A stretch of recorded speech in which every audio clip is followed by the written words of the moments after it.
I'm Kylie. I'm Corey. And we are Lit Libations. Welcome. Welcome. Oh my gosh, what an exciting day. To our 8th episode? Yeah. No. Yeah. Oh my Yeah. God, 8th episode. I know, this is just flying by. Are we going to keep track every time? We're Yeah. like, this is Well, our we don't have to say. 35th. Yeah. We're gonna It'll get be that far. easy. It'll Yeah, be that's easy. true. 35 episodes. Yes, we're going to do that. We're going to get there. Yeah, no, we will. I'm just kidding. We are doing A Court of Silver Flames today. Yeah, I'm super Through excited. chapter 40. Yes. This is going to be fun because it's going to be from a different character's perspective. Mhm. Well, two characters, really. Yeah. And a lot of people don't like that, and a lot of people do. So, Yeah, it's definitely a love or hate thing. which one are you? I was kind of over Reese and Farah by, For sure. like, I was over them by Akawar. So I'm like kind of glad that we've got a different person. Me too. And I love seeing, especially Rhysand through like Nesta and Cassian's eyes, because I he's agree. different. Yeah, I agree. I We agree. perceive him differently in this book. We don't see it through like a rose-colored lens. Right. Which is nice. It is nice. Yeah. So we're not drinking anything today because Nesta is forced sober in this book, or Yeah. section of the book at least.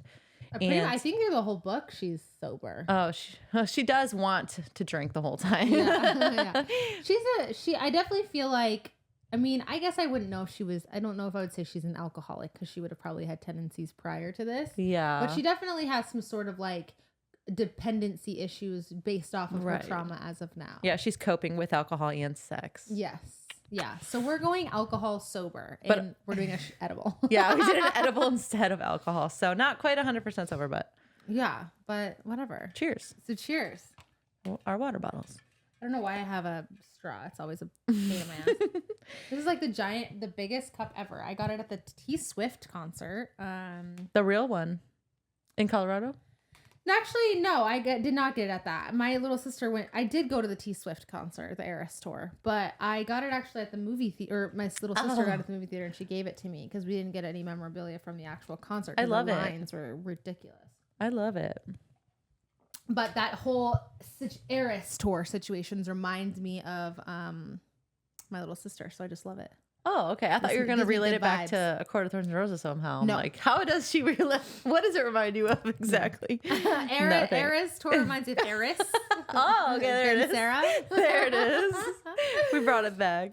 Listen, I'm sure there are multiple songs in here that I can relate to some of the characters. Oh, for sure. That'd be fun to do. Fun thing to do. I agree.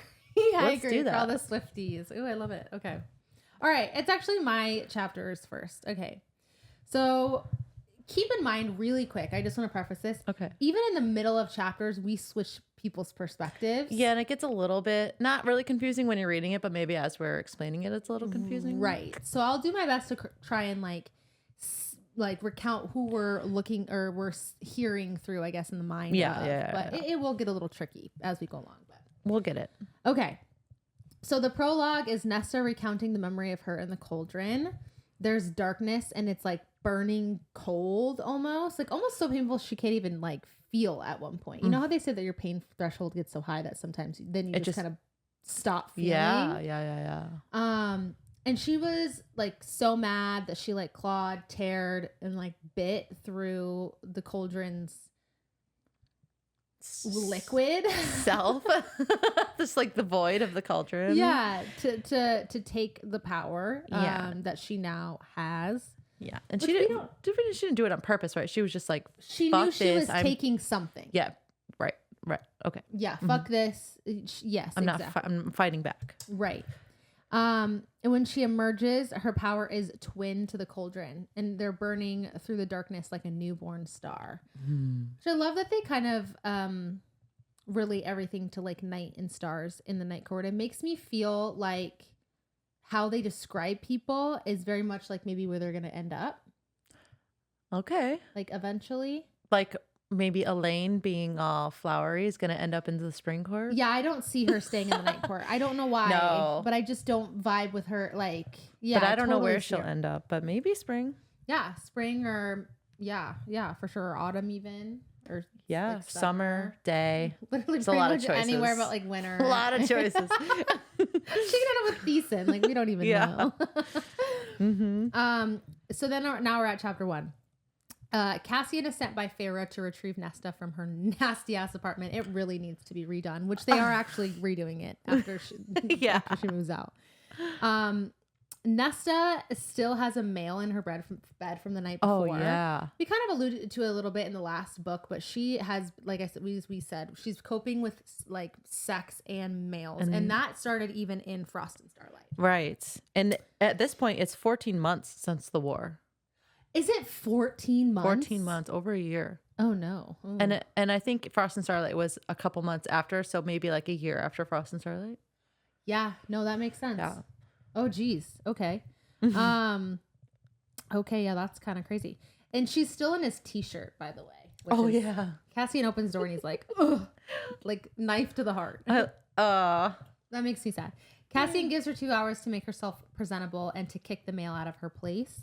Elaine and Feyre had been trying to convince Nesta prior to this to move out of her apartment and back into the townhome because, as you will remember, Rhys and Feyre had a river house built, and at this point, it's done. It's beautiful too. It's gorgeous. It's huge, and it's done being built. So, but they still have the townhouse. Yeah, they have. Of course, they're not gonna sell that. Yeah, they still have 5 estates, which is crazy. But she declined.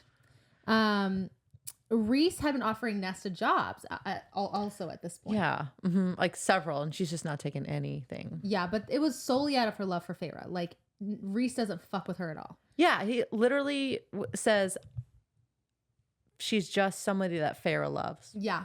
That's who she is to him. Literally, like, nothing else. That's wild.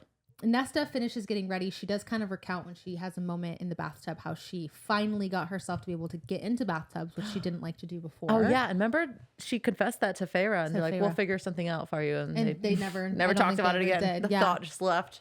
And then they make their way to the river house. Oh, yes. They arrive and Nesta is in a foul mood. She does take note of the fact that like there's paintings all over and the house is like very homey, even though it's like huge. And there's no pictures of her. She's painted pictures of every other person in her life except for her mother and Nesta. Do you think that's intentional from Feyre? I don't know, but it's fucked up. It is so fucked up. Of course, she's feeling this way, like over and over again. What? Literally, what?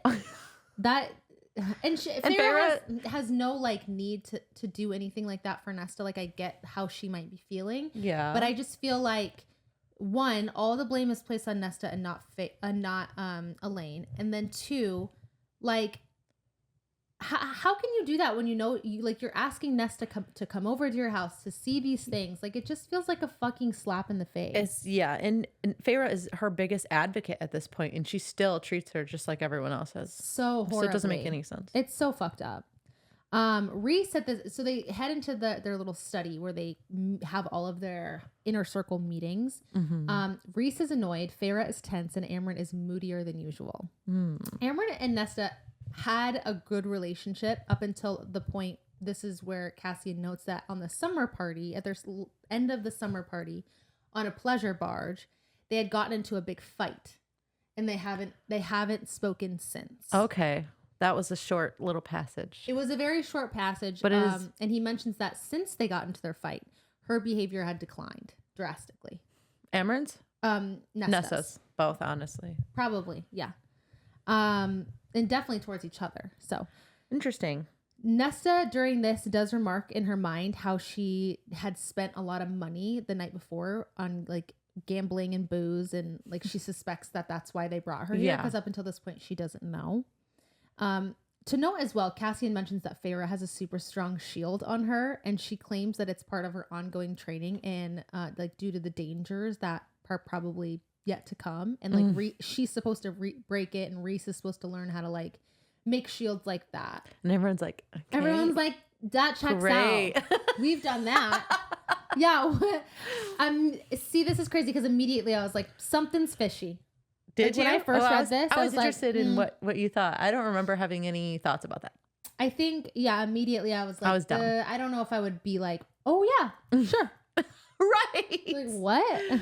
Because it's a strong shield. Like he mentions that they can't even scent Feyre. They can't get within an inch of her. Like it's like what would be the point of having a shield, a word like that when they're all so powerful? And it's after the war. right? Like things are supposed to be going back to being peaceful. Right. Nothing to where they Presumably. should need this aggressively. Yeah. They scold Nesta for her actions, and they tell her that she hasn't been trying to do anything at all to heal. She's been spending money, like an egregious amount of money. They say she spent 500 gold marks at the bar last night, and something has to change. Which, by the way, 500 gold marks, I guess I don't know what the ratio is in like our dollars, but it feels like 500, like if, let's say it's $50,000. Okay. Right? Let's just say, Okay. right? That's Uh-huh. that's That's a lot probably of on money. the high side. That's a lot of money. That's a lot of money for one night. However, Reese and Farah have to be considered billionaires in our day and age. Oh, yeah. So $50,000 to a billionaire seems like... I think that's like less than $10. So why do they care? Like, why is this a problem? There's a lot wrong with that, and we'll get into it later, but Yeah. they have all had these traumas in their past that have taken them literal years and sometimes decades to get over. Sometimes centuries. It's truly. Like in the case of Moore, it's been centuries. Truly. And they're just like, well, I don't know. It's been a handful of months. It's been 1 year. And they're like, Nesta's got to change. Yeah. Like, which, I mean, I don't know. You could argue it from both perspectives, but. Yeah, I agree. So Cassian tells Nesta that she's going to be training with him in the Illyrian Mountains. And Nesta's taken aback. She's like, over my fucking dead body. She doesn't want to go at all. She's like, there's no fucking way. And the inner circle decides to give her two options. She can either train with Cassian, live in the House of Wind, and work in the library with Clotho, or go back to the human lands, which the mortal lands is not an option. Yeah. What? Why? Because of their lasting resentment towards the Fae. Like, basically, she would be ostracized. She would never so be bad. respected or anything. Yeah, and honestly, she'd be so ostracized, she probably wouldn't even like have anyone to talk to. Right. And I have a quote that says, she had no desire to return to the human realm, had never felt at home there. Not really. Yeah, that too. Nesta? Yeah. I mean, she's fought tooth and nail for her human companions. Yeah, but I can also see why maybe she wouldn't feel comfortable there. And also As a I high think she's fae. very like realistic, whereas like Elaine dreams to be back in the human lands. I think Nesta's very realistic that them being there That would part of cause their life is nothing over. It would cause nothing but misery for them, Yeah. truly. Okay. Although what I will say is like she could have maybe they could have asked maybe Jurian and Vasa for her to work with them. Yeah, that would Like, have been. there's so many other options. They could have talked about it. Literally, like, yeah. Feyre does tell her too that as they're speaking, Elaine is packing up her shit at her apartment. Oh yeah. So she really didn't have a choice. Okay, yes. Like, That's the beginning of that. right. Nesta asks to speak to Feyre alone, and Rhys says that they'll be waiting in the hall, which is essentially an insult to Nesta because they are showing that they distrust her so much that he literally won't be more than a few feet. Right. And everyone in the room notices the insult, and like that doesn't help. It really instigates Nesta. She's pissed at this point. Mm-hmm. And her and Feyre have a pretty heated discussion where Feyre manages to make the whole thing that happened with Nesta, like how she spent so much money and how she's like concerned about her, like basically about herself and how it reflects on her. Yeah. How do you think that reflects on me? I had to tell my family. Yeah. Yeah. I got told in front of everyone that what do you think people in the town are going to say? It's like, she's really hurting Feyre. Like, I just don't think it's about you. Right. Like, and that's crazy. It's like the beginning of everybody's traumas affecting somebody else. Right. And it's their fault or something. Right. Do you know what I mean? Exactly. Nesta at one point is like, I'm literally never fucking talking to you again. Like, good. Honestly, that's fair. Yeah. And she does start to think about her resentment towards Elaine and Feyre's new, like, close friendship or relationship, essentially, sisterhood. And how she felt on the outside of that, and that she felt like Elaine chose Feyre and her family, and Amryn also did the same at the party on the barge. Okay. I mean, I can get it because, you invite her to Solstice, don't get her a gift. You invite her to your house where all these paintings of all your closest friends and families are, and you're not in it. How can she feel included or loved? And Elaine, we reached out, like, partly, I feel like, but at the same time, I don't feel like Elaine did as much as Nesta did. Nesta wouldn't have left Elaine alone. No, if she the didn't. roles were reversed. When they came out of the cauldron, she never did. No. So I feel like Elaine maybe is not my favorite. She's on another level of like coping. She really is thinking about like herself and herself only. Yeah, maybe. Which is insane. Cassian and Rhys talk at this point, and Cassian had spent months in the Illyrian Mountains, up until now, soothing over the issue with the Illyrians. And he did a really good job. Rhys took notice on that and basically said that he wanted him to take on more responsibility. They want to kind of train him as a courtier. To train him? You mean just like, you're a courtier now? Yeah. What? Train him. He doesn't know what he's doing. To be fair, though, he has been a bodyguard on almost every single, like on many trips that Rhys has gone on in the last 500 years. So he's probably like, you've had your training, you know what to do. Now you have to just like, you've apply seen it done a million times. Right, exactly. He believes Rhys believes that the human queens are scheming, and he wants Cassian to look into them. And this is so funny because Cassian's like, oh, me and Az are just switching roles now. Right. Right. Like, why? He wanted to lead some Illyrian legions now. Like, what the fuck is going on? And I would be kind of confused. I am confused still. I read the whole book. Well, it just feels weird. I guess, I don't know. It's just a plot device. Yeah, for sure. And then, so Nesta and Cassian then go to the House of Wind. Obviously, Nesta's pissed. She's giving him a really hard time. She's refusing to eat. She's saying she won't train at Windhaven. And I did ask this in the last episode, what the name of that Illyrian camp that they always like go where to Devlin is? Okay, yeah, that is. Yep. It is Windhaven. Is that just the closest one, or is it the biggest one? Is it the headquarters? I honestly, it feels to me, and because they haven't confirmed anything, I would, if I had to take a guess, it's the one that they probably feel the safest. Oh, because Devlin is like the leader of it. I was gonna say like the best of the Illyrians, but yeah, the least worst. And that's also where they trained. They all trained. That's growing up. Yeah. Because that's where Rhys's mom's house is. Yes. Okay. Got too. And the shops, Emery's shop. Yeah. Okay. Yeah. So Cassian goes to meet up and speak with Moore. Moore thinks that Nesta should be dropped off at the Court of Nightmares, and that she'd thrive there, which is so crazy to me because like literally all Nesta's done is drink and fuck, and like they're like she needs to go to the Court of Nightmares so people get like stapled notes on their stomach. Yeah. That's a lot. Moore is not nice to Nesta. She's like the only one that really is like mean, like not walking on eggshells around her.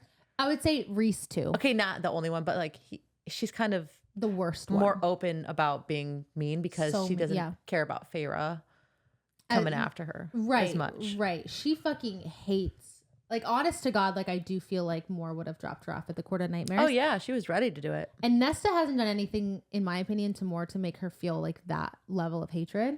I say that, but I also like say that that I think Elaine should die in one of these books, but I haven't actually met Elaine, to be fair. Oh, no. Okay. So Moore tells Cassian that Valahan doesn't want to sign the new treaty. Okay. And that's bad. That's not a good thing. What do they want? They basically believe that the human queens are going to stir up a new war, and that a new war is coming, and that why sign this treaty if it's just going to end up being pointless in such a short amount of time. Good point. Like, it just, and I do understand that. I think too that other stuff to figure out before you can sign a treaty. They would have. Well, they also would have joined. Valahan, Montessori, and Rask would have joined with Hybern. Had they not like interfered with that by pitting those three against each other. Mm-hmm. So if anything, they're probably worried that they would team up with the queens or with Hybern in another war. Right. So I get that. Yeah. That makes sense. And Cassian wants to speak with Vassa about the other queens too, because obviously, like I said, that they're stirring. But he does suggest at one point if like Lucian can do it, but Lucian's become really close with Vassa and Jury, and she like lives there. Yeah, is he a part of the Night Court right now? Dude, I honestly don't know, because they say that his official job is emissary to the human land, or like emissary, I think. Maybe it's just the human lands, but definitely emissary. That he goes and he helps coordinate things with Jurian and Vassa, like in the human lands to like do that stuff. And he is part-time liaison to Tamlin. Okay. I feel like they offered him the emissary job a lot, but I don't know. Did he? We never got a take that scene. job? Is that when he left in Akawar to go find Vasa, basically? Is that when he accepted the position? I feel like he accepted the position after the war. Oh, okay. That would be my guess. It's just confusing the way that they, of course, treat Lucian still. I'm just a little confused about it. Yeah. I mean, they don't treat him like he has like not the knowledge and whatever of the inner circle, but they do make him run errands like a dog. Right. And they're not nice to him. They're like, you just work for us. Yeah. No, I mean, you're an employee. Yeah. And I'd do it too for a check. I was going to be employee of the month. No. Oh, yeah. Okay. So he's been living there. His ability to be like completely loyal to the Night Court and like no longer objective probably isn't in the cards because of how close he's gotten with Dorian and Vasa. I forgot to say that. Oh. Kier also hasn't visited Valaris yet. Good. Eris has somehow convinced him to stay away, and Reese went into his mind and checked some shit out finally, and Moore also now somewhat trusts him. Kier? No, Eris. Oh, yeah. Okay. Because he's helping them. Yeah, just like in this way, like we trust you for this job or whatever. They trust him more than they did before, like way more. Why they trust him still and haven't killed Baron, like I'll never know. No, and the queens. Well, I'll get to that. I think it's in my chapters, but I have words about the queens. Oh, for sure. Nesta wakes up in the middle of the night and like thinks of her mother. She thinks how her mother always saw her as being like cunning and wanted her to have the best and most advantageous marriage out of all the sisters. She wanted her to get a throne. She says her mother would have hated if she knew that she almost married Thomas Mandray, the woodcutter's son. Is that what he is? Yeah. The woodcutter's son. Yeah, I guess Thomas Woodcutter. Thomas the woodcutter, that's his Woodcutterson. Woodcut. Yeah. Yeah. When she broke off her engagement to him, this is where we find out that he had gotten really angry, laid hands on her and tried to trigger warning, and tried to sexually assault her. Yeah. And she did manage to get away from him, thank God, because fuck him. What happens? Did someone interrupt them?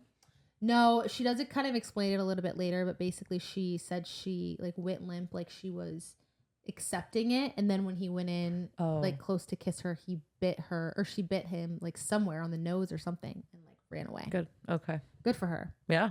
In the morning. Fuck him. Yeah. No. Fuck him. Yeah. In the morning, Cassian is trying to convince Nesta to eat porridge because her training will require it, and she's like, "No, fuck you."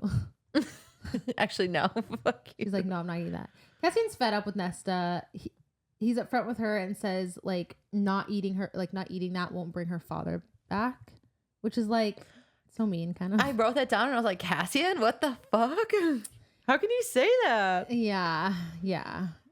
He's kind of up. He is. He's like, right now.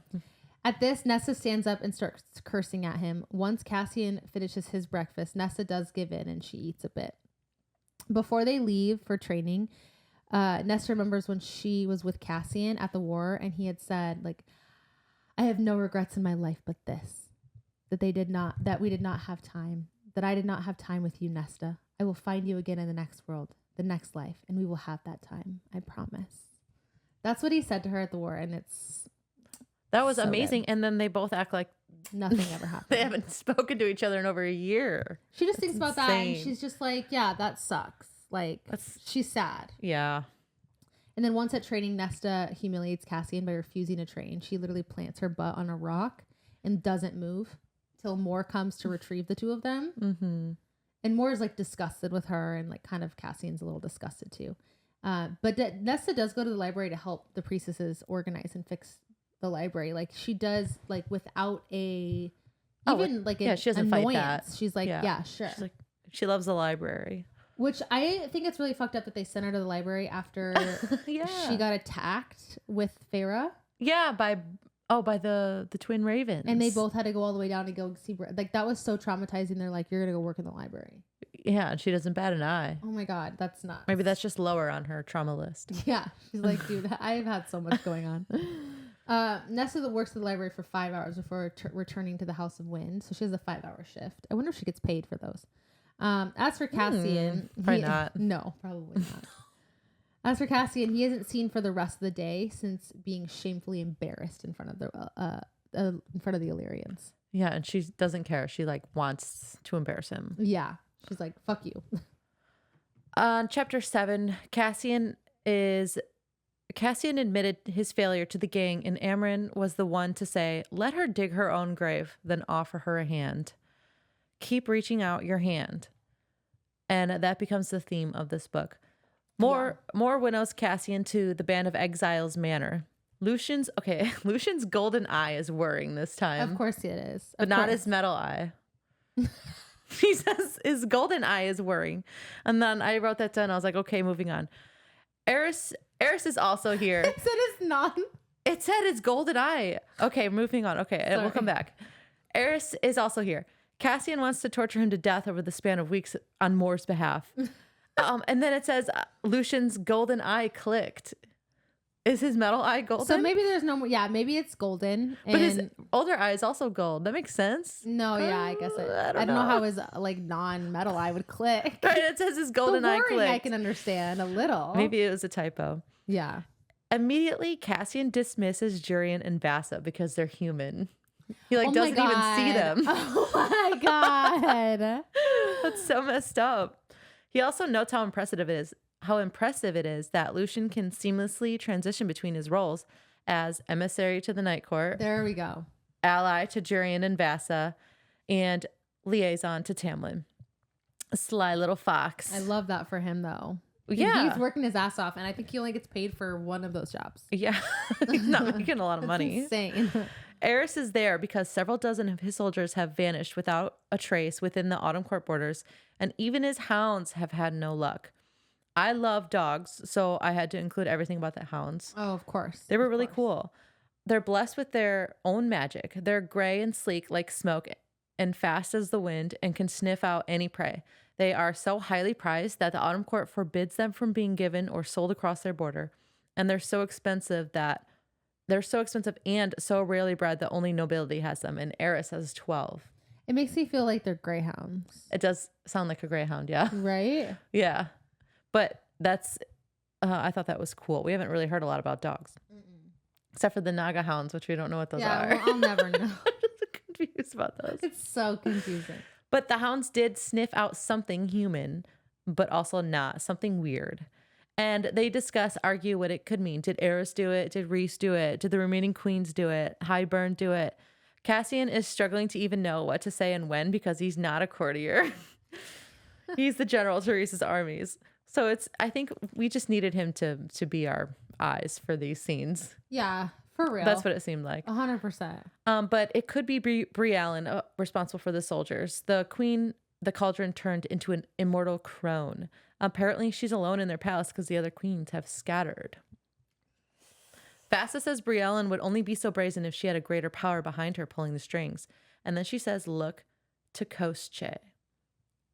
The first time we hear his name. Yeah. That's crazy. That isn't. No, it's not. But as this is how we confirmed the Lord Sorcerer is Koschei. Oh, yes. Right. Yeah. We've heard him. Yeah. We know he's the Bone Carver's brother. Yes. And Striga's brother. Yes. But yeah, he is the Lord that imprisoned Vasa. The queens sold Vasa to him by his own doing because everything that he does is to free himself from the lake. That is his only goal right now. They say he is deathless. There is no death waiting for him. He is truly immortal. Cassian goes to leave and Eris calls him a terrible courtier. Just to hit him where it hurts. Eris is like, you fucking literally suck at that. That was so bad. Ugh. He also says, whatever you're doing, I want in. And Cassian says, why? Also, no. Apparently, Eris needs to get an edge on Briellen because Baron has pledged his forces to her. It seems Briellen tricked Baron with some type of magic to come to her palace with the soldiers that are now vanished, and now he's allied with her. That doesn't sound good. No. Why he would do that, I don't know. Yeah, he was tricked. Koschei did it, ultimately. To Baron, too? Koschei whispered into Briellen's ear, and he's pulling all the strings. Yeah, no, for sure. So, behind, it's like an Inception type deal. Just keep going down the line. It's all Koschei. Yeah, that's fair. Nesta makes her first attempt at the 12-inch high, 10,000 steps that lay between her and the nearest tavern in the city. Based on an average step length of 2.5 feet, 10,000 steps is roughly equal to 5 miles. It's so each step, I think. So that's like 2.5 steps. Wait, that Wait. I don't know what that means. I don't know what that means. I love it so much. Anyways, it's 666 floors on a Stairmaster. The Empire State Building is 102 floors and 1,860 steps. And that's just short of 5.5 Empire State Buildings is the staircase. Oh my God. That's a lot. Oh my God. That's good. Even if she walked down it completely, there's no way it doesn't take less than 3 hours. Right. There's no way. Yeah. No. Oh, I'd be so upset. She makes it 111 steps before turning around. And at the top step, she's on her belly because it was really hard. And she's like crawling. And she finds Cassian watching her. And he had just got back from reporting his meeting to the higher ups. And now he has to keep an eye on Eris because the higher ups don't trust him. So that's why I was like, they trust him now. And I'm like, no, they don't trust him. That's true. They trust him to an extent about some things. Yes. I think when it comes to like Kier. Yeah. Okay. Yeah, that makes sense. You know what I'm saying? Yeah. He tells Nesta a story about how he, Reese, and Az had to climb down and up the stairs as boys as punishment for streaking, and how they all puked on each other multiple times. And he calls her 111 steps pathetic. And he's like, come to training. Yeah, Fuck it you, is. Cassian. Well, he just wants her to train. He's like, I know. You're pathetic. Come train with me if you're tired of being as weak as a kitten. The next morning, Azriel is at breakfast, and Nesta says to herself that she always thought he was the prettiest of the three brothers. She has a little crush on him. She does, which I feel like everyone does. Everyone truly does in their own way, even Cassian. Even fucking Reese. They do. Yeah. They exchange snarky words, and Nesta announces she wants to train with him instead. And she's playing the same game Reese and Feyre did early on. Cassian says, go ahead and train with Az. You can even fucking stand up if you can stand up, because I know you're so sore from your 111 steps. Then Cassian and Nesta shoot back and forth. They're tensely flirting and being mean at the same time. Nesta's toes can't help but curl. Oh, yeah, because then he starts talking about him just like jerking himself off. And I just think... It just takes such a leap. It took such a turn, dude. And I just think about like Azriel being there, like if I was there at that table and I was hearing this conversation, like I would be roaring. I'd be laughing so loud. They'd be like, I would cut every ounce of sexual tension in a room because I think it was so funny. Azriel can smell Cassian's arousal. He's just like so sitting there like in his little Azriel way, just watching this back and forth. He's like...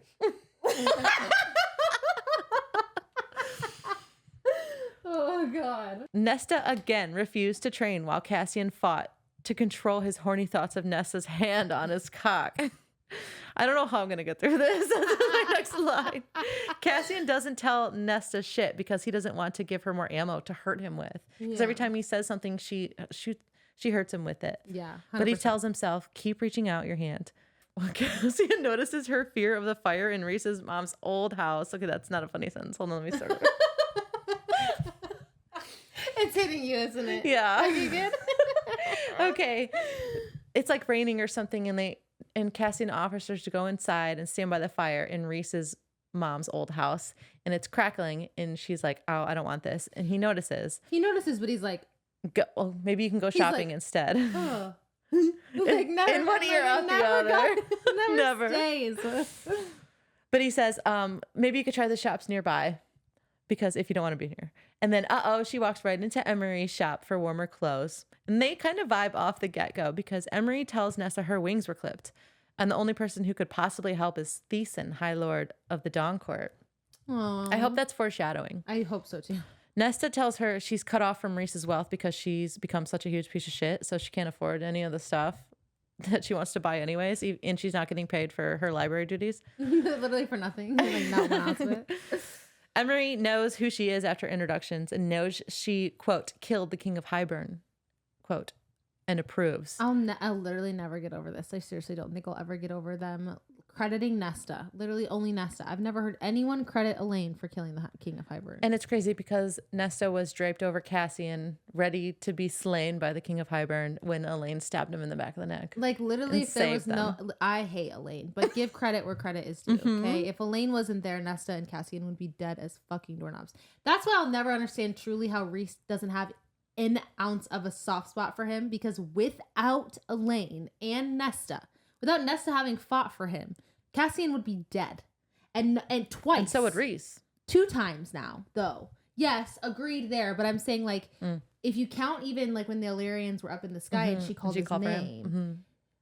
Like, that's crazy that she never gives, like, or Reese never gives her any kind of credit for that. And he's, like, or really... kindness. He's really mean. I can't think of a better word than mean towards Nesta in front of Cassian. And Reese knows that they have this connection and that will upset Cassian. Yeah, I agree. And he doesn't care. They all like really provoke each other in this. And I'll never truly understand like why. The characters are so crazy. It's so weird.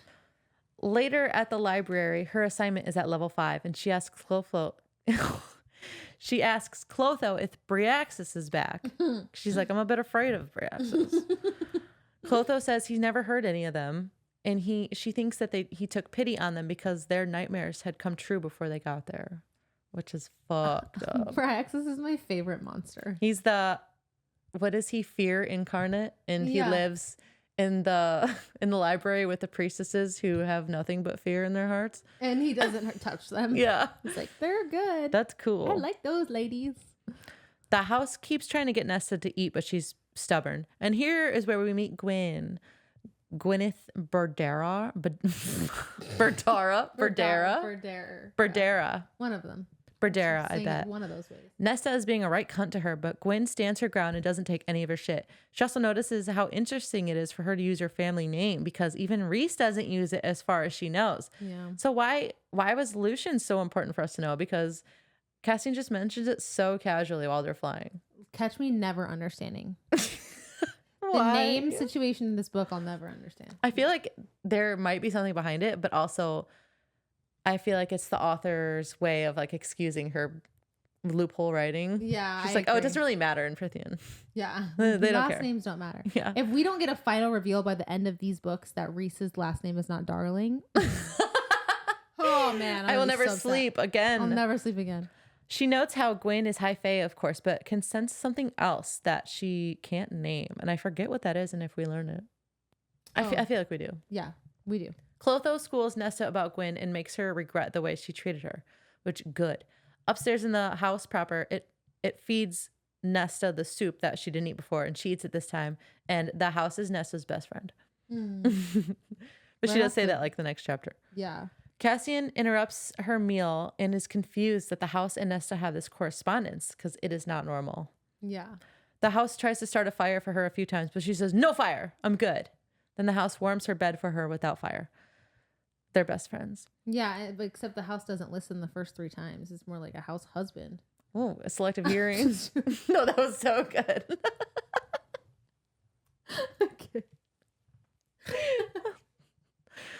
Okay. Nesta has a nightmare about Elaine and father, wakes up. Her power also wakes up, but she stomps it down and she needs a drink. And now this is her second time at the stairs. She's in her own head, in her own nightmares, going down the stairs when she slips and falls and only instinctually stops herself with her nails clawing at the walls, which is another sign of her power, which she literally runs away from back up the stairs. Yeah. She's all cut up and bruised and looks like she fought someone, and neither Cassian or Moore ask her about it. Which is wild because she's isolated. Yeah, not literally not until they get to the Illyrian camp. Yeah. And then Cassian's like, who won the fight? Yeah, he does say that I know exactly what happened. I even found the marks in the stairs. But it's crazy that Moore saw her beat all the shit and then Moore's like, thank God. Dude, Moore sucks. Like, I can't even lie. This book, she kind of sucks. And she's absent a lot. Yeah, that's true. Nesta muses that once, maybe last year, she might have defended Cassian's honor, but she's currently not that same girl. She again refuses to train, but he holds out its hand again. She wants to take it, but can't bring herself to do so. And a little bit of the light in Cassian's eyes dims. She's killing him. Killing him. He's dying slowly. Nesta tried to eat again in the private library, but the house refuses her, doesn't let her into the library, so she has to eat with Cassian and Az. They talk a bit about Vassa and Jurian, and all Nesta can think about is father, though, when she hears Vassa's name, because father essentially fought for Vassa. And not her. And not her, except for the ship. My girl's got daddy issues. She does. And she's taking it very personally. Azriel does ask Nesta what happened to her. He's nice. I love the shadow daddy. He also asks, why won't you train? And she says, I won't train in that miserable village. Then she and Cassian argue about Reese, how he's an asshole and how everyone hates Nesta. And is that what you want? Because congratulations, it's happened. Cassian tells her, I'm done. This was all supposed to help you, and I don't know why you can't fucking see that. Nesta says, does that mean you're done preening after me too? What a relief that will be that you finally took the hint. They're so mean to each other. Yeah, especially really her. I'll be honest though, if I was Nesta in that situation, I'd be so pissed because Nesta has very valid reasons, in my opinion, to dislike Reese. And honestly, Reese has valid reasons to dislike Nesta. Mm-hmm. But I feel like Nesta's given Reese more grace than Reese has given Nesta. And I think that that's unfair. And Reese still hates Nesta because of the way she made Feyre hunt while they were growing up. But so did Elaine. Okay, and also they were like children. They all were children. They were all children. And you can't hold the blame. They don't know. They're fucking children. They've never been taught They're this literally stuff. All children. I mean, that's all on the adults. I agree with that. I never thought about that. So he's blaming her for something that she was a child when it happened. Yeah. And her brain is not even fully developed. No, exactly. That's insane. No, Cassian tells her, I'm done. You want to rip yourself apart? Fine, go ahead. I'm done. She again repeats that she doesn't want to train in this miserable village. Get the hint, Cassian. He storms out. Her and Az are alone. He only watched her this whole fight. And she goes back to the library to sort books. Cassian is brooding up on a cliff and Feyre approaches him. Reese reached out and heard that he was brooding, and she's like, I'm gonna go see why. Yeah. Nosy as fuck. She's so nosy. Still. She's nosy. She still has that ironclad shield up, and Cassian asks why, and she gives all the usual good excuses. It's training, there are threats, etc. They talk about why Nesta is the way she is, and that she doesn't hate Cassian because she knows when Nesta truly hates someone, and Cassian is not on that list, despite the way she treats him and the fact that Cassian feels like it's true. Yeah. As they're talking and musing about how to help Nesta, Cassian has a light bulb moment. She doesn't want to train in that miserable village. So he vows to try one more time. And they're at Windhaven to train the next morning because everyone that can winnow is busy. Wink, wink, wink, wink, wink. Yeah. And it's just Cassian and Nesta. He makes Nesta. Well, they're on top of the House of Wind. Right. Oh, that's not Wind. Oh. That's why did I write Windhaven is the Illyrian village, and where they end up training is literally on top of the outside the House of Wind. Like it's like kind of because the House of Wind is on like a mountain, so I think it's like right in it, kind of. I don't know how you describe it. Is it like a courtyard? Kind of, yes. But that's what's crazy to me because I think it's on the top floor. It's like if you were at a penthouse and there was like a little like outdoor area on the top of a penthouse. That's kind of how I picture it. I like don't a training thing like that. Good at all. But it's crazy to me that they had that training center up there the whole time and they were taking her to the Illyrian Mountains in general. Why would they do that? Because Cassian literally didn't think about her perspective or her perceptions. He's like, it doesn't matter. I train in front of these guys all the time. Other women train here. What's the difference? Right. And maybe he thinks of it as like a gym. I'm just saying, like, if I had an at-home gym in my own house and I was trying to basically imprison someone, like I wouldn't take him. And like, and let's say I didn't have a car or something, right? Yeah. Like Reese and Moore are transporting them every day. Like, they literally, Cassian doesn't have a car. Right. I'm like, why wouldn't they just go upstairs? Like that will never make, like that's always going to be the easiest option. I don't know. Whatever. Cassian makes Nesta a bargain. Train with me for 1 hour and I owe you a favor of whatever size. And they shake on it. And he extends his hand one more time and she takes it. Immediately, Cassian is looking for this tattoo. He's looking on his arms. He takes off his shirt. He takes his shirt off and finds it on his back. It's an 8-pointed star with compass points that shoot all over his back and into his wings. He just wanted this bargain for the tattoo. Oh, 1,000%. And to show her the V muscles all the way to his. Oh, yeah. Nesta is completely enthralled with shirtless Cassian. And I guess all it took was for them to be alone and him shirtless for her to remember to hate him and everyone else. Yeah. She's just like, ooh. She's like, They stand to train and Nesta's like, we starting with swords or like what's going on? And he's like, no, we'll focus on your balance and your breathing. So they do just that, and Nesta is weak and fails and everything, but at least no one is there watching her make a fool of herself. That's true. Yeah, and that's what she wanted. Yeah. or didn't not want or something. Yeah. After the lesson, Nesta is so tired. Her mind is so clear. She asks Cassian if he likes flying and tells him about Emery and asks why they clip the female's wings. And he tells her it's to control their women. It's illegal, but Emery slipped through the cracks and he's mad about that, of course. She confesses the breathing exercise helped her mind from being so loud. So much progress in this first training session. Yeah, literally in one training session. Earlier, they bargained for a second hour of training, but Nesta did the second hour for free. She says it's on the house. Yeah. And as she's leaving to change for the library, he yells across the ring, "I don't hate you. I didn't mean it. I don't hate you." Sorry about that. And she says, "I don't hate you either, Cassian." Aww. So really good first lesson. She says his name for like literally the seventh time overall that they've ever said. Yeah, and the first 6 times she was just screaming from across the battlefield to get him to come and not get blasted out of the sky. That was definitely at least 6 of those times. Oh my goodness. Okay. So Nesta is working in the library when Gwyneth, what is her name? Gwendolyn Bardara asks her if she's seen volume 7 of The Great War. And Nesta's like, no. I haven't seen it. It's like if this scene was a video game and the library was the plot and you have to go help people in the library do a mission before you can move on. Finding a fucking volume 7 of The Great War. But Gwen works for someone named Meryl, who she says is very demanding. And she accidentally put volume 8 in her little stack in her office. And she wants to try and find it and replace it with the right one, because if she doesn't, like, apparently Meryl will kill her. She's that's crazy. Why do you work at the library? Yeah, it seems like a really high pressure job, honestly. Yeah. Like, I'm stressed out. That's a lot. Gwen reveals that she hasn't left the library or her dormitory. The library and her dormitory, like, since she's gotten there. She hasn't gone outside. And it's been 2 years, by the way. Because she was... Oh, keep going. And she will stay there until she's ready to leave. Gwen leaves and Nesta asks the house to find the book for her. She's just like, hey, house. Have you volume 7 of The Great War? Have you volume 7 of The Great War, house? Have you? Bring it to with me, please.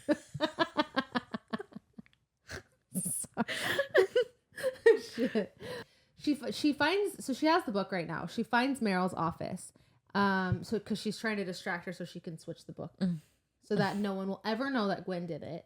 And Meryl will not kill her. Did Gwen ask her for help? She was just like, oh my God, I've did this stupid thing. Yeah, she was like, well, she's like, have you seen it? Oh, right.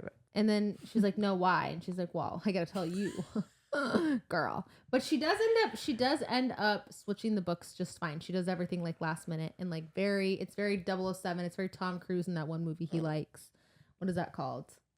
Mission Impossible? Mission Impossible. It's very Mission Impossible. And she goes to go find Gwen to basically let her to brag about what she did. You couldn't do it. I did it. Yeah, right. And Gwen is singing, and she does note that her hair seems to glow brighter when she sings, and her skin, like, it becomes like light and radiant. It's beautiful. She asks Gwen what Meryl is researching, and Meryl is obsessed with theories about different realms. She says that some believe that there are 26 realms/worlds. And when she says this, like, basically that they're overlapping each other. Like, they're all going on at one time. Almost like, it's like more so, in my opinion, dimensions. Like, wait, is that what it's called? Like, there's different dimensions. Yeah, because I've always thought of dimensions as if I stepped into another dimension, it would still be this year. Right. And, like, this time, just, like, in a different... Yeah, just a different dimension. Exactly. So, but that's kind of how I picture it. Me too. But the last one of these 26 like worlds is supposed to be time itself, which is no one understands. Even Gwen was like, I don't know what the fuck that's supposed to mean. Gwen's like, it hurts my head when I read about it. That was beautiful. Thank you.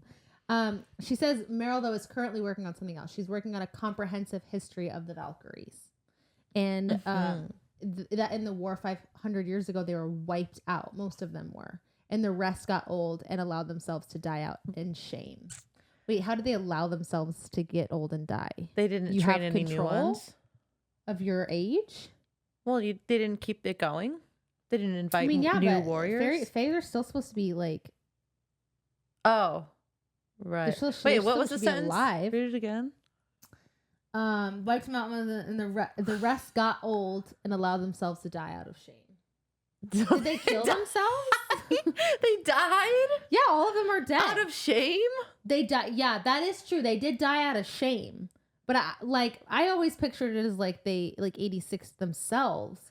Oh. Not that they like got old, because they're still Fae. Yeah, I pictured them dying old in their bed, but Fae don't do that. No, so that doesn't even make sense. Ooh, interesting. Yeah. I did not think about the whole getting old thing, because I was like, that wouldn't even comprehend. Like, I would have thought they just would have like sorted themselves. Tamlin. Yes, Tamlin. Right in the heart. Yeah, because, well, how else would they do it? They were a clan of female warriors, though, and not a race of fighters like the Illyrians, but they basically took from all, like, they recruited from every single race of Fae. And that's Valkyrie is just the name that they give them. Kind of like the adder, but you're not born to that right. Like an adder is just a legion of people? No, okay, fine. Kind of like the Illyrian, but you're not born to that right. Yeah. You're recruited. Like the CIA. It's like a club. Yeah. Like the CIA. CIA is just a club. Yeah. You just have to sign up. And train like they did. Nesta trains with Cassian again. And she talks a little bit about herself, that she used to take dancing lessons as a child. Because right now when they're working, they're like literally only working on footwork. You're just like gripping your toes into the ground. Yeah. Trying to balance. She does do squats and like abs and stuff, but that's pretty much it. And that her sisters were her father's princesses, but she was her mother's creature. And she tells him that her mother was literally just the worst version of her. Oh. Which I was like, oh no. Mommy issues now. Yeah. Well, she's got, yeah. Yeah. She asked him what happened to the priestesses at Sangrava, where Gwen was at. And he tells her that when Hybern was looking for the cauldron's legs of like the legs of the the feet, yeah. The feet of it, yeah. That one of the pieces was hidden in the temple in Sangrava. Oh, yeah. And it was like fueling their priestesses' powers. And he had sent a unit of their cruelest warriors who killed most of the priestesses for sport. And then, trigger warning again, they essayed them. The remaining ones. The ones that they thought were beautiful, like prettier, basically, which is really fucked up. Yeah. He tells her that Az was the one who made it out there and slaughtered the warriors, and Moore brought Gwen to the library afterwards because they knew that she had been pretty traumatized. Yeah. She's like, I know. I have a place for you. Yeah. We've got this library. It happens a lot to our women. Yeah. No. There's a lot of priestesses in the library, which makes me sad to even think about. Cassian and Rhys go to the spring court to meet Eris. So on a lighter note, we're now in his mind. And he chose to meet there because it's more neutral ground for them. Because Tamlin doesn't patrol his borders. Because Tamlin literally just like roams around and like in his beast form. He's really in a low right now. It's crazy. Yeah. So Eris thinks that they should go kill the mortal queens right now. He's like, we can make this look like an accident. I've watched so much true crime. Right. What is that called? Yeah, true crime. Yeah, true crime. Yeah. What are your thoughts? I know you have thoughts on this. So Cassian says, you want us to take out the queens? We kill those queens and we'll be in a greater mess than ever. Wars have been started for less. Killing even one queen, let alone 4, would be a catastrophe. Everyone would know who done it, regardless of the reasons we'd invent to justify it. And I think that's interesting because I think it was Cassian's idea to kill all the queens when they needed the Book of Breathings. That's true. He's like, why don't we just take all the queens out? And Rhys said, no. He's a courtier now, though. It's just a different role. Yeah. No, he has to think differently. They gave him the role like recently, so he's learning. Okay. Is that what it was? No, I have no idea. He's it's a good idea. More. Ugh, but because that is interesting because even Rhys is like, well, I'm thinking about it. Like he was thinking about it. For the Book of Breathings or for now? For now. Yeah. To kill the queens. Well, it's a good idea for so many different characters. Yeah. Just wipe them out. Literally. Eris thinks that his father would like a war because it would take out some of the Fae territory and leave like a territory to be claimed. Yeah, they want more room. Yeah. For Autumn. He thinks his father wants the spring court. he says it in not so many words. He basically is like, there's a rumor that, you know, the High Lord of these lands runs around in his beast form and like doesn't talk to anybody or tend to his lands or worry about what the fuck's going on at all here. Yeah, just a little rumor. He definitely should be fired. Tamlin? Yeah. Can you be fired from... No. I wish he could, though. They ask Eris why he wants to be High Lord so badly, and he says for the same reason that he left Morgan untouched at the border. And my thought is because his dad is such a dick. Yeah, he wants to be... I feel like he is acting the way he is as a front for his father and his brothers because he needs that High Lord title, because he needs things to change. Agreed. Because he's a dreamer. I think he is also a dreamer. I agree. Cassian says that he left her there to die, which he wasn't even there. So he tells them he as in fucking Eris tells Cassian that to ask her if that's true, and that he knows that she knows the truth now, that she finally knows the truth. More? Yeah. Which I don't even. Yeah. Maybe Eris is basically, he was like, how about you ask Morgan if that's true? Maybe I think she finally knows the truth now. Okay. I'm just trying to relate that back to her truth powers. And I can't. I think her truth power is that everything she says is the opposite of the truth. Like she's allergic to the truth. Maybe that's what the power is. That'd be fun. Because it seems more consistent than having any power of other truth. Mm-hmm. Like it does. It's just very misleading. Nesta is on the 7th level of the library, which is low because I think they go lower. Mm-hmm. And she feels this darkness is watching over her and calling her name. Gwen finds her there, like in the middle of her little panic, because the dark is literally crawling out of the fucking hole, and says that some of the other priestesses have felt the darkness follow them and watch them all the way to their dorms sometimes. Mm-hmm. And Gwen's like, "Let's move up higher. Like we gotta go." And she's like, "Well, what about the cart?" She's like, "Just leave the cart." And so they like run all the way up, and she's holding this glowing stone and tells Nesta it's an invoking stone. Oh. And it's very similar to the siphons that the Illyrians where it not conjures their magic, but it regulates their magic. Right. And yeah, that's basically how it works. Interesting. Her priestess version of the siphon. Yeah, exactly. Okay. Which I like that. Yeah. But the power of the mother flows through it. And so they can only use it for healing and protection. That's the only powers so it's actually kind of the direct opposite of the a siphon killing power. Of the power, yeah. Which is kind of cool. I love that. And it can shield them. Oh, do you just noticing how like that's stark opposite to Azrael? Mm-hmm. That was exactly what I was thinking. Yeah. My mind went like tunnel vision. I was like, I can see your lights. Wow. I can see your head. I see it. Oh my God, that's funny. And so Gwen knows who Nesta is, that she's the Feyre sister, the one that killed the King of Hybern. She 5% killed the King of Hybern, okay? For the last time. Okay. She barely killed him. That needs to be that needs to have a reckoning in another book. And he said an arc, a redemption arc. Something it needs. I'm not even kidding. If someone doesn't recognize Elaine as the person that 95% killed the King of Hybern, I'm gonna be so annoyed. Who would? It'd be like Jurian or something. He knows. Probably Azrael. He's probably thinking Lucian. To himself like, Lucian. Yeah, Lucian too. Mm-hmm. For sure. She tells Gwen that her and her sister Elaine were both forced into the cauldron and made Fae. Ooh. Nesta asks why Gwen doesn't wear her invoking stone in her head like the other priestesses do, and Gwen says that she doesn't deserve to. Oh, that makes me so sad. Why? Because of what happened to her at the they'll talk about it later, but yes. She continues to train with Cassian again. Cassian tells her more about him and how he was born to an unwed fae who was shunned for having birth to a child out of wedlock, which I didn't even know that was. Anyways, forced to give birth to Cassian in a tent alone outside of their camp in the dead of winter, which is crazy. Mm-hmm. And he was taken away from her when he was 3, and then she was worked to death. And yeah, by the time he got old enough or strong enough to go back, she was gone. She was already dead. Yeah. And the House of Wind keeps bringing, and Nesta's heart cracks at this, by the way.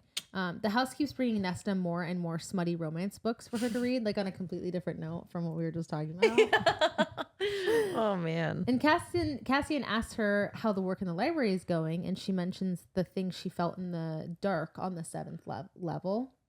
And he tells her about the creatures that he put away into prisons, and he was like, they were worse than Bryaxis. Yeah. There were ancient beings from before the High Fae split into courts. They refer to them as the first gods, which is kind of crazy. And most were hunted down and driven into hiding or imprisonment. Cassian says when he was 300, one of the first gods appeared crawling out of the roots of the mountain. Okay, so this is important because you had this question once about the bogey. Yeah. Okay. Yeah. So this creature, his name was Lanthus, and he could turn into wind and rip the air out of your lungs and turn into rain and drown you on dry land. He fathered a race of fairies still around today, the bogey. I love it. So remember how you were asking like how there's more if there's more than does he have one? a family? He does. Yeah. He has a dad. But yeah, I wonder if they can reproduce. They do have a dad though. The bogey have a dad. Oh man. Oh, I wonder if he feels it every time Feyre's killed one of their kids. Or Tamlin. Or whoever's killed one of his kids. Wonder if he cares. Dying. He's like, oh, there goes another I don't one. know. That's interesting because that implies that there are like monsters as bad as the ones in the prison in hiding in Prythian, in the middle, in the Illyrian Mountains. Yeah, no, definitely. Probably. Scary. So he said though they had to trick him to catch him, and he managed to trick him by trapping him in a mirror with the wood made of ash wood, and then put the mirror in the prison. So by the time he was able to get out of the mirror, he was in the prison and already trapped. Sucker. Which that was a good little little trick. He put other creatures in there as well, as including 7-headed Lubia and blue anus. Blue anus. Anus. It's probably anise, right?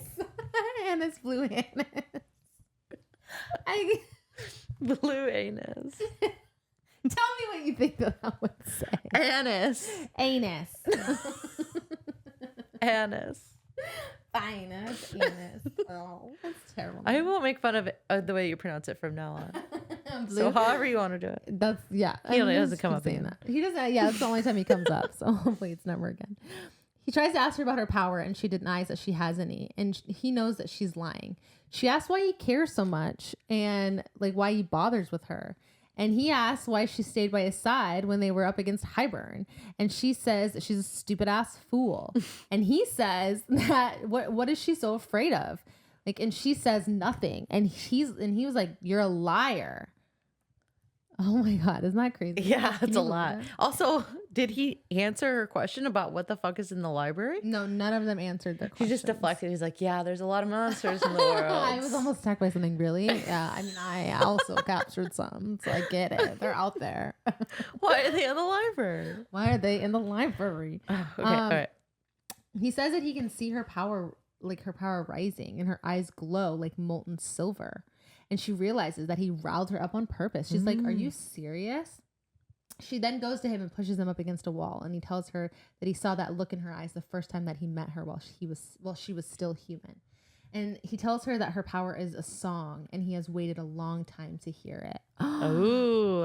And it's like a very heated moment. It's so heated to the point where like Nesta and Cassian both can't sleep. So she fingers herself thinking about Cassian, and he jerks himself off 3 times before he can even go to sleep thinking about Nesta. And they do continue their training in like stark awkwardness.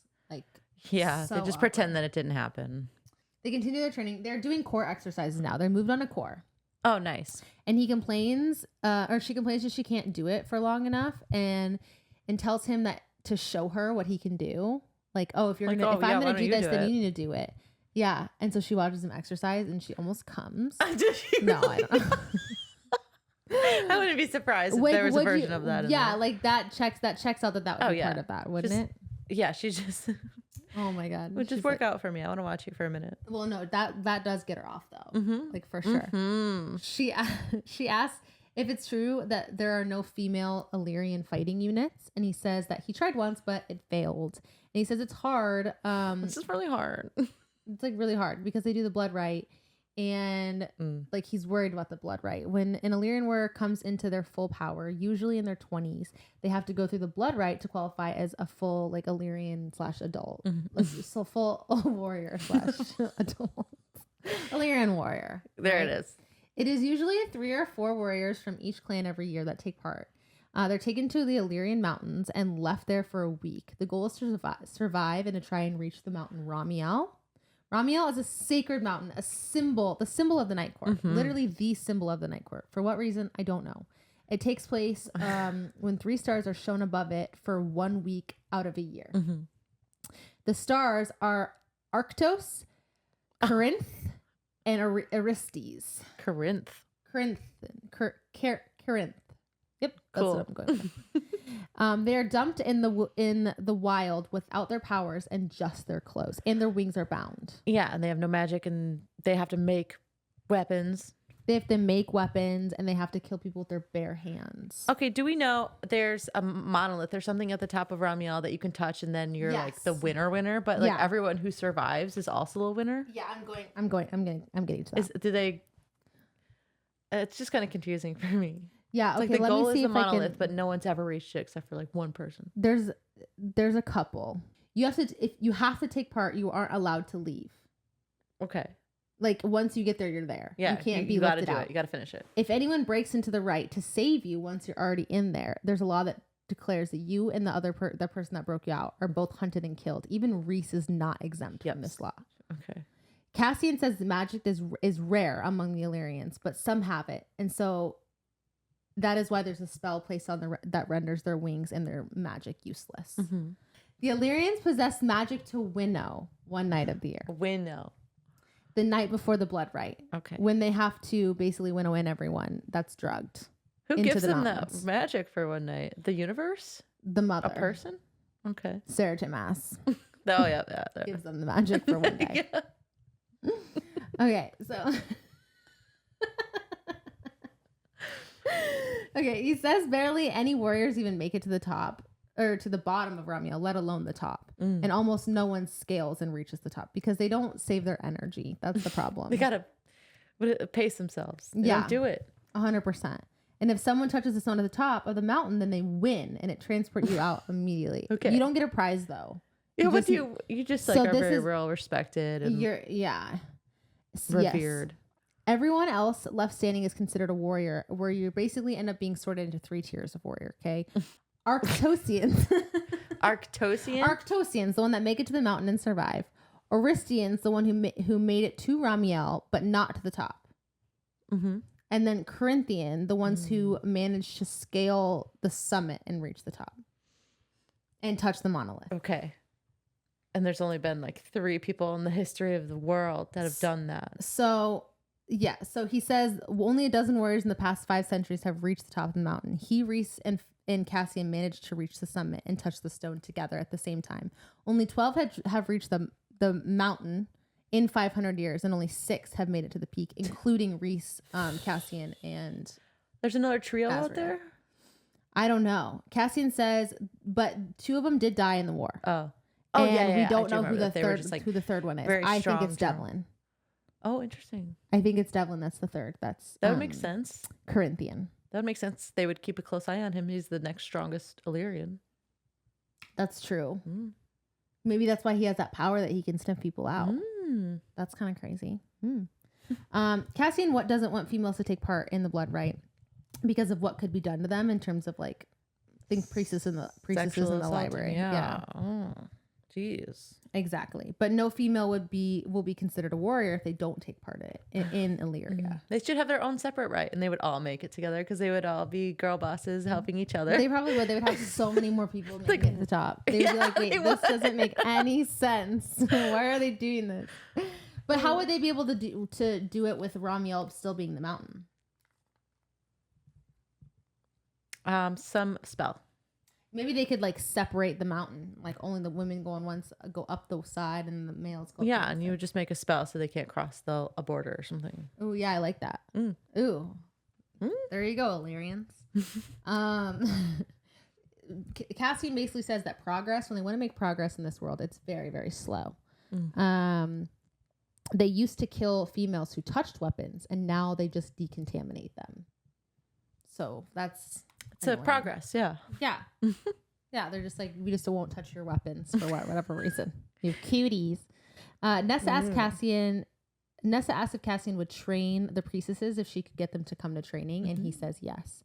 Nesta asks Clotho now for permission to have the priestesses come and train, and she very readily pretty much agrees. Like, if anyone says yes, like, of course. Yeah, they're not going to, but if they do, fine. Yeah, we'll work it out. Nesta leaves a sign-up sheet, but no one signs up that day, which makes me sad. And that day at training, Cassian teaches her how to punch for the first time. Nice. Elaine.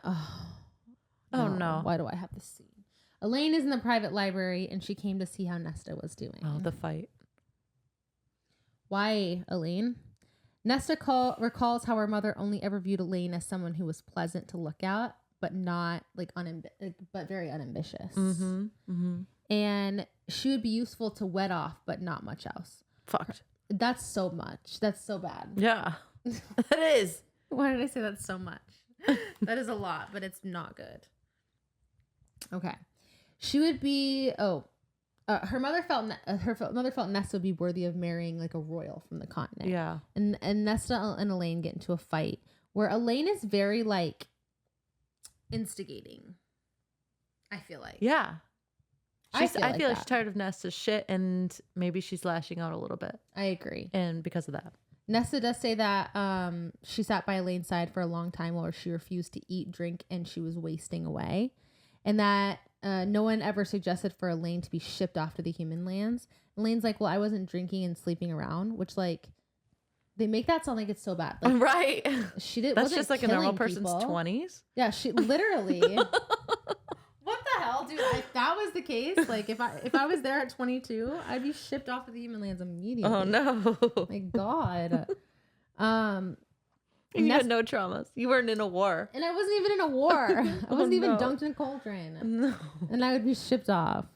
Nesta points out that she knows Elaine slept with Grayson a month before she was turned fae. Good for her. Yeah. Finally, something interesting from Elaine. Yeah. Elaine says that they did this to Nesta because they love her, and she tries to mention their father, but Nesta gets really angry. And she suggests that Elaine is to blame for the death of her father, that she took too long to come kill the king. But basically, she's trying to hurt Elaine. So Nesta admitted that Elaine killed the king? Yeah. Then she takes the credit the rest of the time. She takes the credit every other time anyone else says anything, but except for when she's talking to Elaine. That's funny. Oh, God. Okay, so again, Nesta feels Elaine has chosen Feyre over her. Mm-hmm. But she can't blame her. She's like, I literally can't blame her. Elaine goes to find Rhysand in the House of Wind so they can leave, and she's crying. Mm. She's such a fucking little pussy. Stop crying. And I can't help it. I need to stop. Elaine, you can cry your heart out if you wish, you girlfriend, you girl boss girl. Get it out. Cassian then goes to see Nesta to demand to know what happened, and they have another fight. They have a lot of fights. They do fight a lot, but it's always sexy. It's always a sexy fight for sure. It is. He asked the house to start a fire, which it does, but then Nesta is very visibly struggling, and he sees it again, and then really again it goes in through one ear and out the other. It's so fucking annoying. He just does not seem to grasp. Do you know what a himbo is? Yeah, he's a himbo. Is he a himbo? Sure. What's a himbo? He's like a Ken in the Barbie movie. Okay. It's kind of dumb. He's I'm just Ken. He is kind of dumb, but then when he's smart, he is smart. Right. Okay. He's like Feyre. I love those kind for of the people. First 3 books. Oh, just how she was dumb, and then all of a sudden she just was smart, but then she pretty much went back to being dumb again. You're right. It just when she needed to be smart, she was. She was smart. Mm-hmm. When she didn't need to, it was literally lugging around a bag of rocks in her head.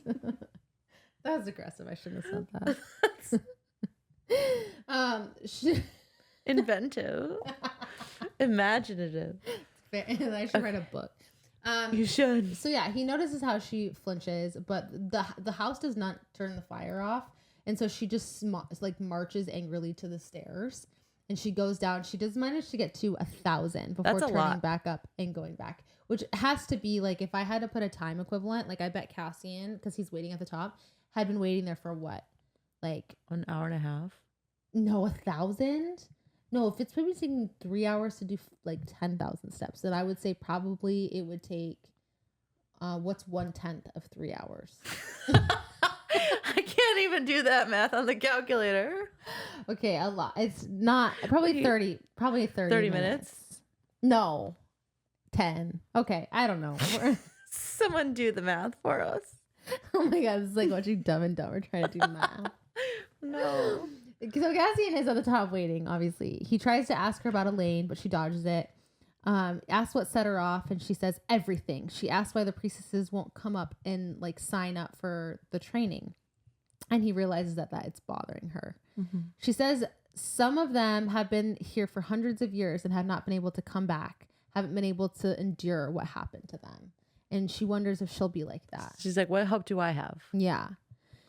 He tries to tell her that it took Feyre months, but she snaps at him. She's like, I don't want to hear about Feyre's special journey. I don't want to hear about more special journey. Like, I don't care. And Cassie's like, well, I'll tell you about my journey.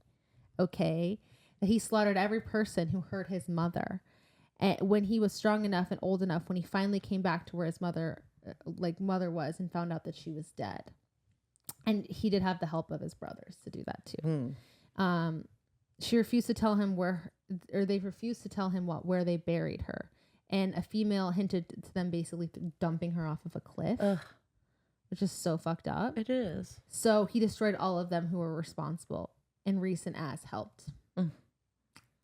He found out who his father was, and basically they killed him all together. Yeah, and then after this,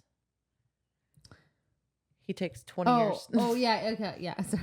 And then after he does all that, it took him 10 years to face what he did to those people. 10 years. 10 years. Fucking Nesta's had 1 For year. a trauma. Yeah. And she didn't even kill anyone. No. Like, that's how he coped with his trauma. He killed people. Like, literally killed a bunch of people. Yeah, that's insane. And all she did was watch her father die, and she was almost sexually assaulted. She went through a bunch of trauma by being dunked in the cauldron, and then she watched her father die without feeling probably like she couldn't do anything. Yeah, and then Cassian almost died, and she was attacked multiple times. So she has every right. Okay, she has every right for sure. She has PTSD and depression. Oh my god, she's not doing okay. She asks if he regrets it, and he says, nope. Not really. It took me 10 years, but I don't regret it. Not at all. So he tells her he can take whatever she has to throw at him. And she's like, I'm not like you guys, okay? And he says it's never bothered him. Not once, not ever. And she says it should. And then they fight. And feels like Cassian feels like he's won this battle for whatever reason. It was kind of pretty even. But anyways, to feel like she won, she reached up and she's like, mouths him on the mouth. She kisses him. She kisses him on the mouth. Yeah, she mouths him. Yeah. That's going to be my new slang term. She mouths him. She mouths him. Oh man, I forgot to write down how long this scene was, but they have a little sex scene. And at one point he says, so responsive. And he said, when he licks her neck. Oh, and she's loving it. He says, so responsive. He purred in a voice she'd never heard, but knew she'd crawl to hear again. That's insane. I've never heard a man's voice do anything, and I'm like, oh, I'd crawl to hear that again. Yeah, no, never. Which is makes me interested. Crazy. What? So what? I would love to feel a mating bond just for those specific things, because sometimes when they describe things, I'm like, that's a lot. Or even man, dude. That's a lot. Nesta gives him a half a page over the pants handy, and he comes in his pants, and she says, someone's quick off the mark. That is so that's my favorite line of this. I don't know what it is, someone's but it hits off the mark so hard to me. I'm like, that is so mean. That is funny because she was into it until that happened, and then all her desire winked out, and she just lashed. Well, not because he came in his pants, but because he looked like he was regretting it. Oh yeah. But really, he was just he's like, oh, I shouldn't have done that. But really, yeah, really, he was embarrassed because he came in his pants from over the hand. So embarrassed for many chapters. Literally. At breakfast, Azriel is there. Nesta and Cassian are wanted at the river house. Cassian says why? Because of the fight with Elaine. And Azriel says, what happened to Elaine? no one. It's fine. But Azrael. it's not because of the fight with Elaine. There's when they get to the river house, there's a near perfect real life rendering of Ramiel in the river house that Feyre painted. And no pictures of Nesta. That Cassian stops to admire because it's near perfect. So they do, I will say, so this book, they do allude to Feyre being a good painter. Yeah, her paintings, I imagine, are like line their house like the portraits in Hogwarts. Just like all over the place. Yes. Yeah, so like there's no room on the wall for more. It's only her art. They don't buy it from anywhere else either. No. It's like, it's giving like parent who puts up pictures like from their kid that they drew on the fucking fridge. Reese framed them all. Reese literally puts them up everywhere too. I love it. It's like that's the reason Nesta's picture's not up there because Reese is the one that hangs them. That would work. That'd be so funny to me. That would work. At this meeting, it's Reese, Feyre, Azriel, and Amren. Feyre is still shielded. Azriel tells them all in his week watching Brienne he discovered she wants the cauldron again to regain her youth. She's pissed that it took her youth. And I would be too. I would be too. I'm going to be honest, like that would definitely push me to do some of the things that she did. Yeah. Koschei has been whispering in Briellen's ear. He's pointed her towards the Dread Trove. His motives selfish, but they are allies. The Dread Trove are a mask which can raise the dead, a harp which can open any door, physical or otherwise, some say to other worlds, and a crown which can control someone like a puppet, but you have to be pretty close physically for it to work. They are essentially weapons made by the cauldron. Like calls to like, so... But Briellen probably can't track the cauldron itself, only what it's made. Because her power and like, because it turned her into a withering crone, they assume that her power is also a fraction of what it should be as well. Okay. Because of what Nesta took. That makes sense. But if she did that and found all 3 trove items, she could be able to track the cauldron, then free Koschei and easily take over the entirety of Prythian. Yeah. Rhys says no to warning the other courts about the dangers of the Queen's plan and the Dread Trove. He thinks the risk of them going after it is too great. I feel like this isn't a Night Court problem. This is a Prythian problem. It does feel like a Prythian problem, and I actually do kind of see where he's coming from. But also... with some of them, but... No, I see what he's coming from when he says that other courts would try and go for it. I think I could even see, like, I could see Kallias and I could see Thesan going for it. Maybe not Helion necessarily. Yeah. And I don't maybe necessarily think Tarquin, but I could see the other ones going for it. Okay. And obviously Baron. Okay. The Dread Trove is so old and lost, even Amren didn't think about it for use during the war. And it also has like a spell that makes people forget about its existence. Which is just the convenience of it. Yeah. We're all, yeah, exactly. Because someone's like, why didn't we look for these during the fucking war? Oh, because we forgot. We didn't know they were there. Damn it. We're all thinking that they're going to use Nesta to track the trove, but Elaine comes in the room and says, "It's gonna be me." They're like, what the fuck? I didn't think that was going to happen. We wanted Nesta she wasn't to even do it. in the meeting. Yeah. So it just felt like they're going to ask Elaine or Nesta. But it almost felt set up because the door was open. And I think it was because Feyre was like, I asked her to be there for this reason or whatever. That's true. Elaine defends the fuck out of herself, though. She's not a child to be fought over. And then Nesta says, look who decided to grow claws after all. Maybe you'll become interesting at last, Elaine. I love that line from Nesta. It's what we're all thinking. Someone said to me, like on our TikTok, which I respect everyone's opinion. And this, I think I wanted to preface this really quick. That people don't like Elaine because of her passive hobbies. And I just want to say one thing right now. It's not because of her passive hobbies. No. It's literally not. Literally gardening and baking is like my 2 favorite things right now. Oh my God. I actually hate gardening, but I bake all the time.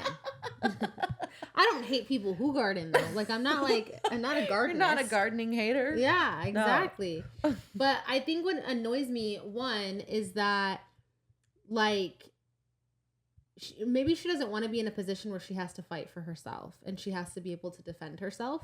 But the thing is like, that is the reality of the situation. Like, that's why Nesta doesn't either. Nesta didn't want to fight up until this book, because, like, that's not what they wanted. But when you get into a position where it's like what is that? What was the Einstein thing? Survival of the fittest, and only the strong survive. Like, when you're back, you can't be passive in the situation that she's in. Do you know what I'm saying? Yeah, you're literally like, your human instincts to survive should be kicking in, and you're gardening. And they don't at all. And people around her need her help, and she's never training. She never does anything to hone her powers, to hone her physical abilities, anything to contribute whatsoever. In a situation where that's what that's what is required of her. And it's like, sure, she's passive, but what if Feyre would have been passive if she didn't have to fight and do all this stuff for her family when she was young? Right. And no one holds her accountable for anything. Any of those things. Elaine is Elaine. So I don't even think she holds herself accountable. That makes sense. Yeah, everyone's treating her like she's perfect. She's going to perceive herself that way. That's interesting. So I just don't like how she doesn't really contribute. Like, it's not a situation where you can choose to or to not contribute. Mm-hmm. Like, that's not the world they live in anymore. Right. You have to contribute. Adapt. Yeah. Yeah. Elaine. Otherwise, you are a liability. And that is my one thing. I hate liabilities. Oh, that's true, though. Because then, I mean, Feyre, of course, is going to be worried after you, which makes Rhys worried after you. Which makes everything just, trickle down. Exactly. Elaine said, I went into the cauldron too, and it captured me. And yet somehow all you think of is what my trauma did to you, which is a good point, Elaine. It is a good point. Feyre reveals she can't go look for the trove because she was also made because she's pregnant. And Cassian's reaction is really cute. He was really excited. That's what the shield was all about this whole time. Obviously. Yeah. Which, if it's so funny, it only takes 10 months to cook a Fae baby. That's only 1 month longer than a human. Yeah. Which is funny because their menstrual cycle only happens twice a year, and it takes 75 years for their children to mature. It only takes 1 extra month for them to cook a baby. That doesn't mature for 75 years. That's so funny. It should be like 5-year pregnancy. You should have a long pregnancy. What? Okay, so did you see that coming? What did you think about this pregnancy reveal? Listen, I don't love the whole pregnancy thing in general. I'm not a big fan of the pregnancy trope in this book. Yeah, to be honest, it feels a lot like Twilight. It does. And she's 21 years old, like literally so 21. Young. Why does she need to have a baby right now? Yeah, and she did say she wasn't ready for so long. Yeah, and then she wanted to live a life with Rhys. Yeah, and how long have they been mated? Like 2 years max. Yeah, 1 year, 2 years. I think 1 year. Not very long. So it's like, I don't love the pregnancy trope. I don't either, really. Yeah, but I understand like why it was necessary for this. Yeah, we needed a plot to come along, but I'm very annoyed about the pregnancy trope for sure. Rhys is glaring at Nesta threateningly, and it's so exhausting for the way that he sees Nesta. Nesta agrees to search for the trove if the choice is her or Elaine. Rhys tells her she has a choice. She will always have a choice here. Unless I don't like your choice, then I take it from you. Unless one of your choices is one that's literally impossible and the other one is up 10,000 stairs. Then that's your choices. Those are your choices. They're shitty choices. We have choices. Rhys. I know. Feyre tells Nesta before anyone else that the baby is a boy, and Nesta is taken aback by the kindness, but she still questions it. She's still questioning all their motives and their words and stuff. She still doesn't have a picture of her up in her house. Yeah, like, why would question that's that all it too? takes. Why would you want to tell me first? What? This is interesting. Cassian muses about heirs and how they inherit the High Lord power. I just quoted the book here. It wasn't a guarantee that a High Lord's firstborn would be his heir. The magic sometimes took a while to decide and often jumped around the birth order completely. Sometimes it found a cousin instead. Sometimes it abandoned the bloodline entirely. How could that happen? Or choose the heir in the moment of birth and the echoes of a newborn's first cries. So basically there's no rules. Yeah, it seems like the mother is the one that chooses. That's why I said Tamlin should be fired. The mother? Like the mother. Oh, the mother. Oh the mother. Like, where did it say that?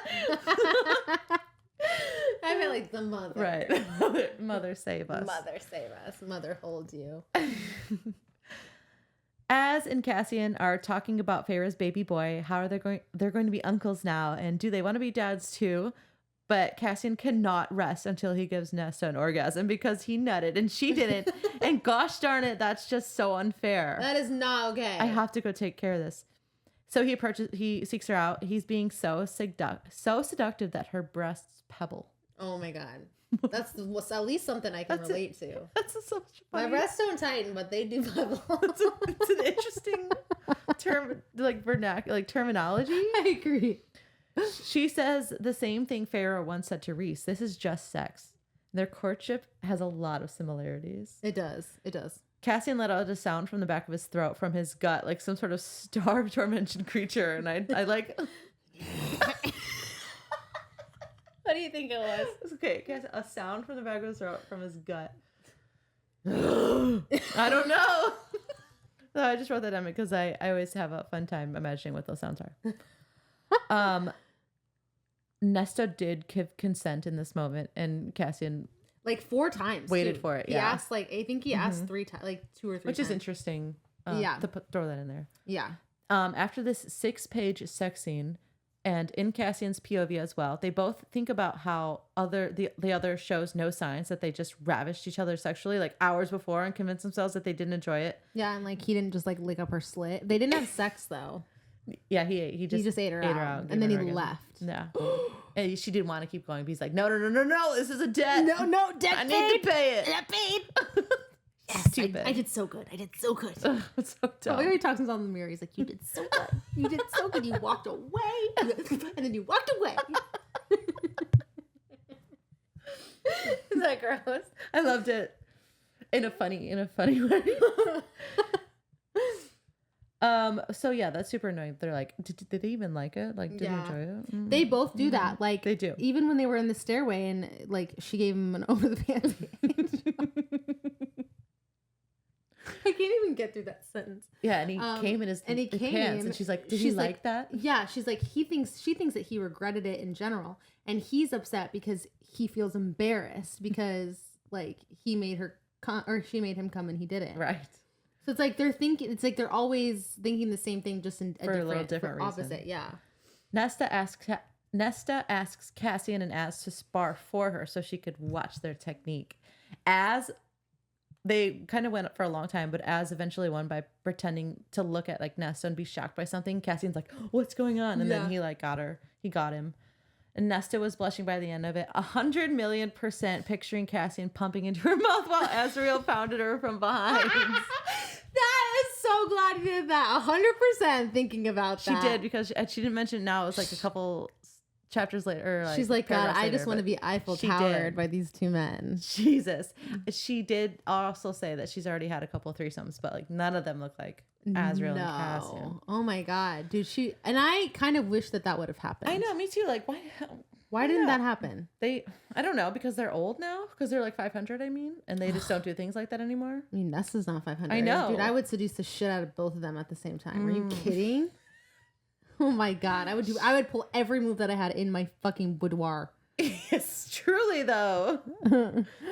Ugh. Later, Gwen doesn't know anything about the trove, but Nesta asks for help to point her in the right direction. She also invites Gwen to training again, and Gwen is not about it. It's not her thing. Nesta's asking questions, trying to figure out why. She's like, essentially, it's just exercise to become physically stronger. Is it Cassian? Gwen didn't answer, and Nesta took to the steps again and thought about it all the way down to step 2000. Yes. If she went back up, that's like a quarter of the whole steps. Wow. No. She could have just kept going. She could have. At some point, she should have.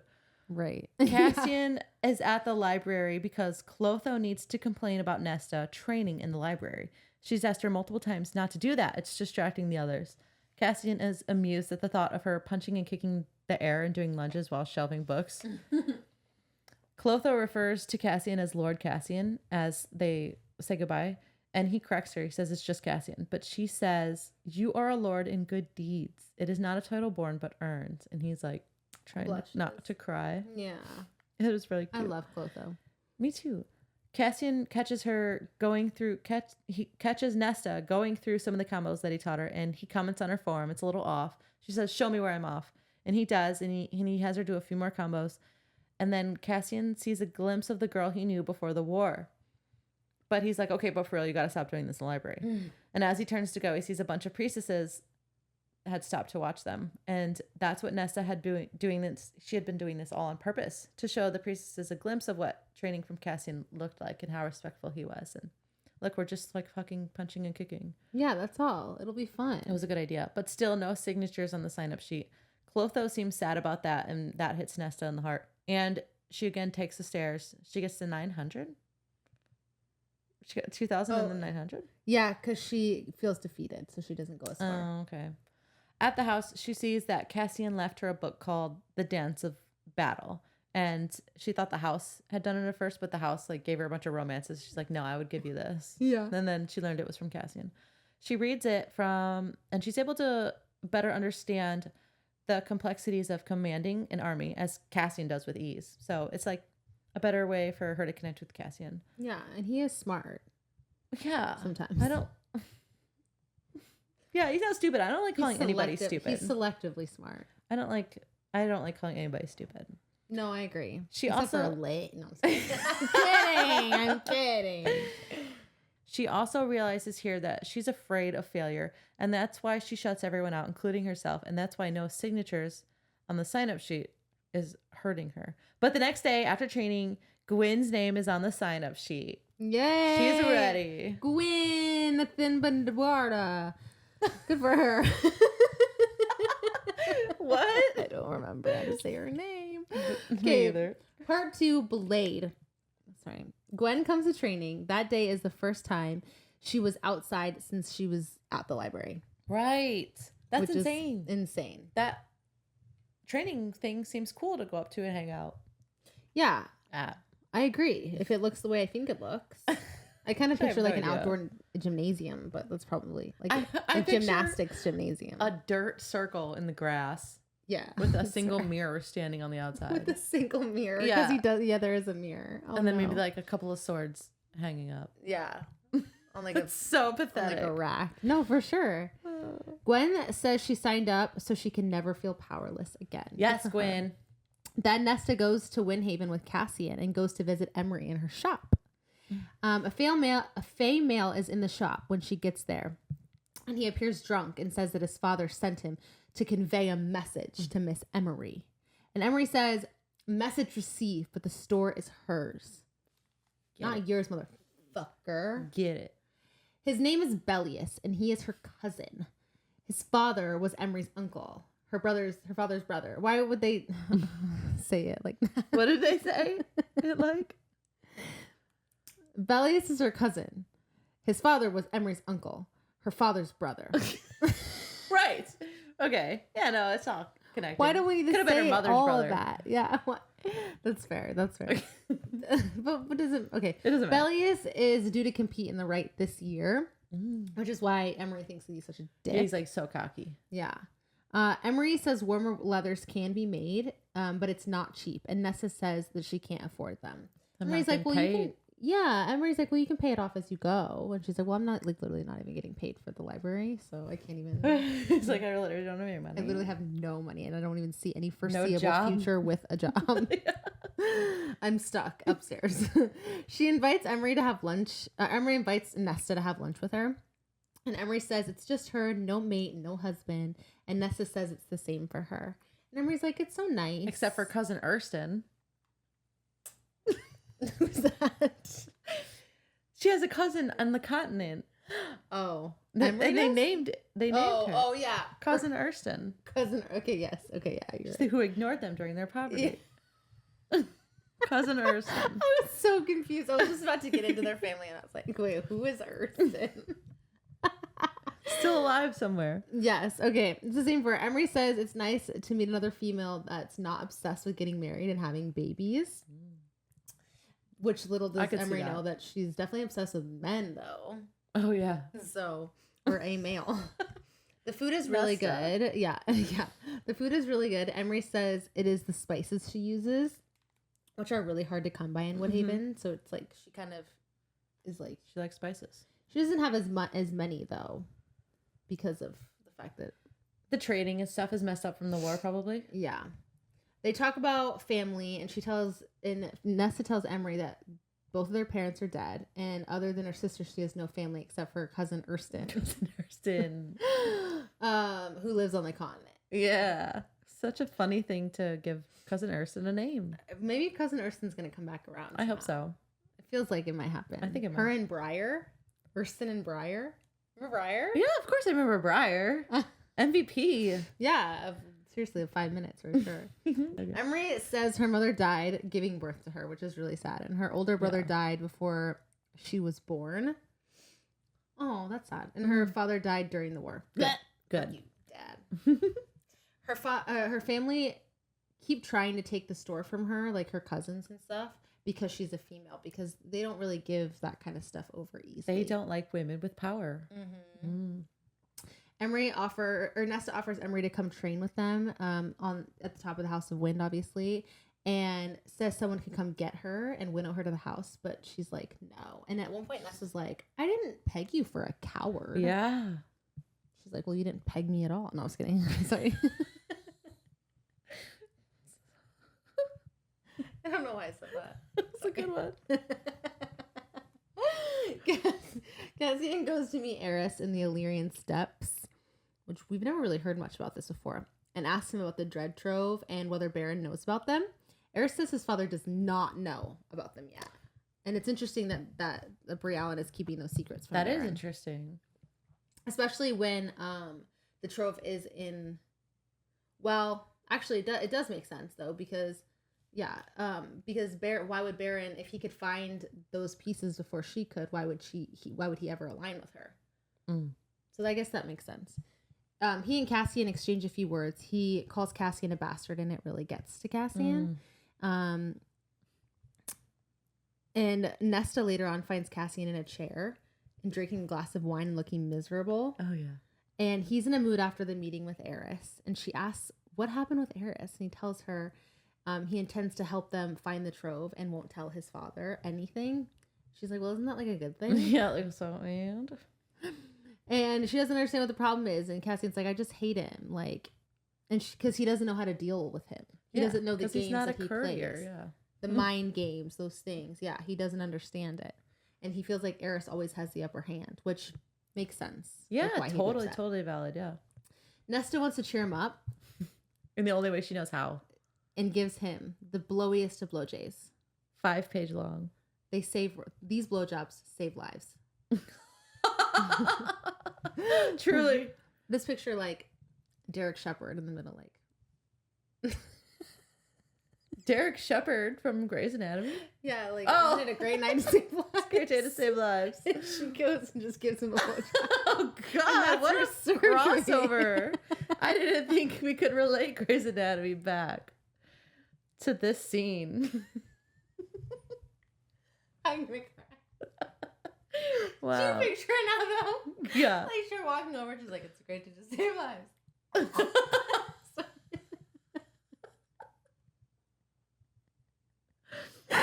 Okay, so she gives him a blowy. She gives him that sloppy toppy, that good head, and like all the way to the back of her throat head. She's like, he fucks her mouth. Oh yeah. She's like, don't be gentle. Yeah, and he's so scared to do it, and I think it's so funny. Like, bold of you to assume that she couldn't take your whole cock in her mouth. It sounds like a big one though. It does. And he plans to sleep with her, like right then and there on this table. He wants to fuck her on the table. And Azrael, the cock block, enters, and so Nesta leaves. Yeah. And at one point, Azrael's like, "Don't show all your cards yet, brother." I'd be like, "Get the fuck out of here! I'll play with the fuck cards I want to have. You fucker, leave." Everyone, yeah, yeah. What the hell? Let it happen. Just let him go. Okay, so now on a different note, Gwen hasn't found anything on the Trove yet. Wild jump. We go from saving lives to we haven't found the Trove.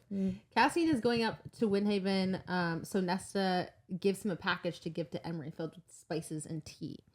Cassian says she can thank Nesta by coming to training the next day, but Emery's like, no, it's not the right time. But then she shows up to training next day.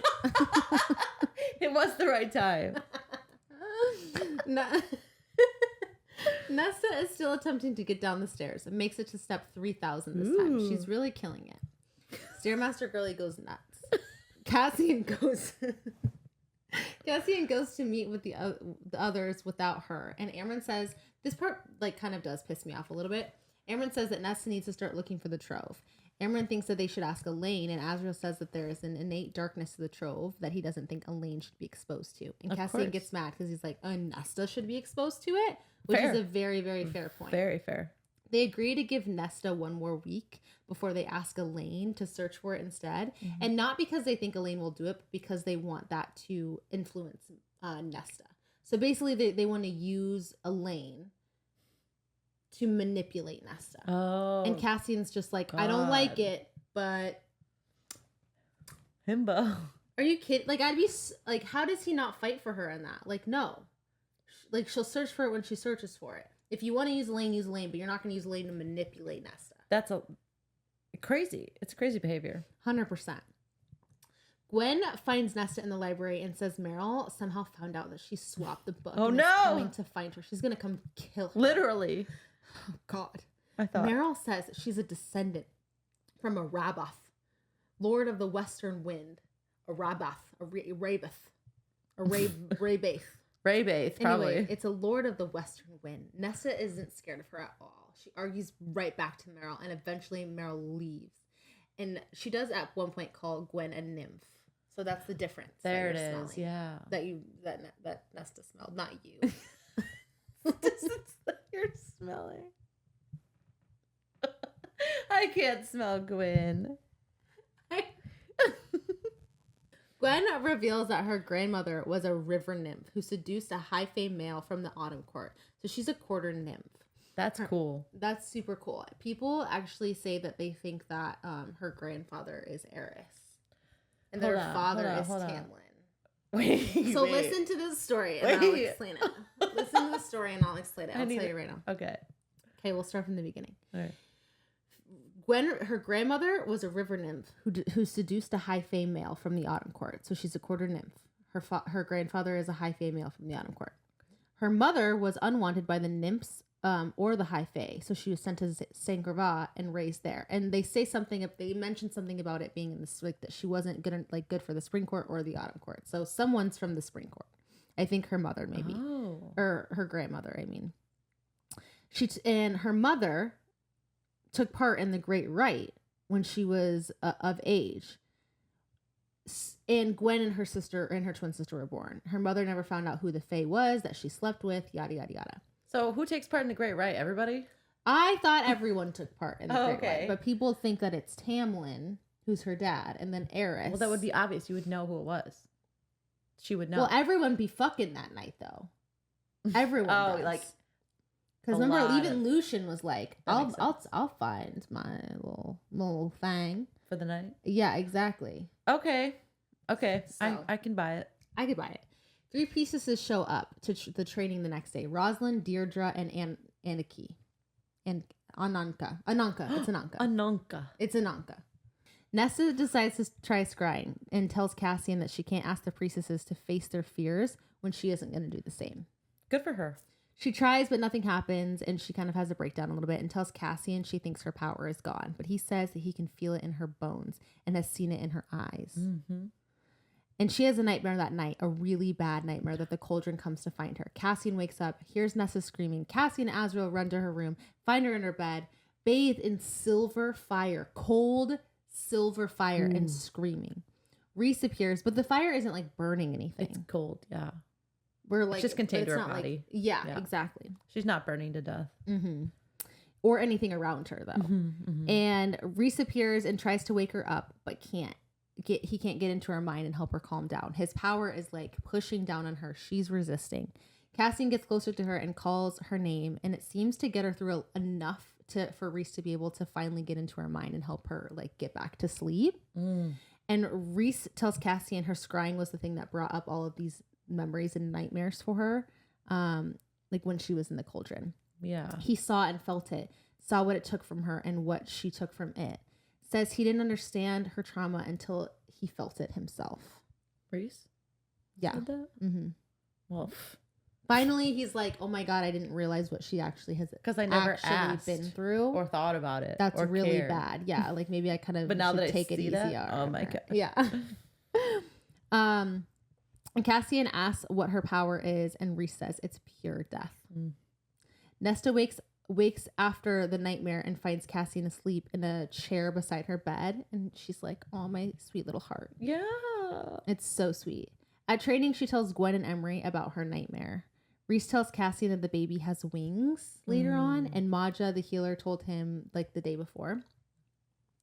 And Cassian says the baby is only a quarter Illyrian, so it's rare for it to have wings. But Reese is like, well, when we conceived the baby, Feyre was in her Illyrian form, which basically passes on apparently like Illyrian DNA.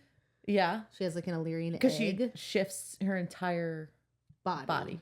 Even, biology. Yeah. Anatomy. Right. But Feyre can't shapeshift back into that form while she's pregnant because the power. It's just ages. Yeah, somehow. When she's like so early. Yeah. On, it's like, what? Like, I could still play volleyball at this stage of her being pregnant. Oh, yeah. Like, I could dive around. But you can't shift your pelvis? Right. What?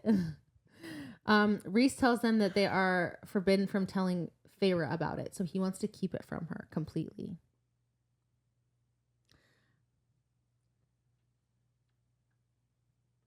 The silence is so loud.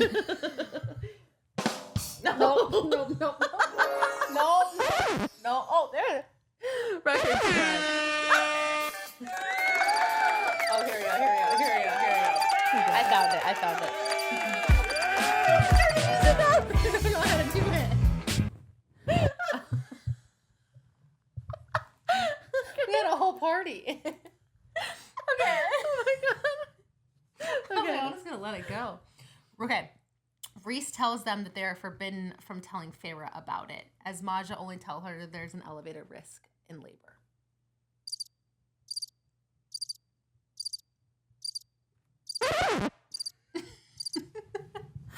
It's not going anywhere. Oh, good. Okay, so huge gripe with this.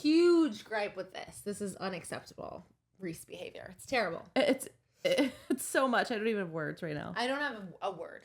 No. It's ridiculous. The truth is, it is very likely Feyre and the baby will die during labor.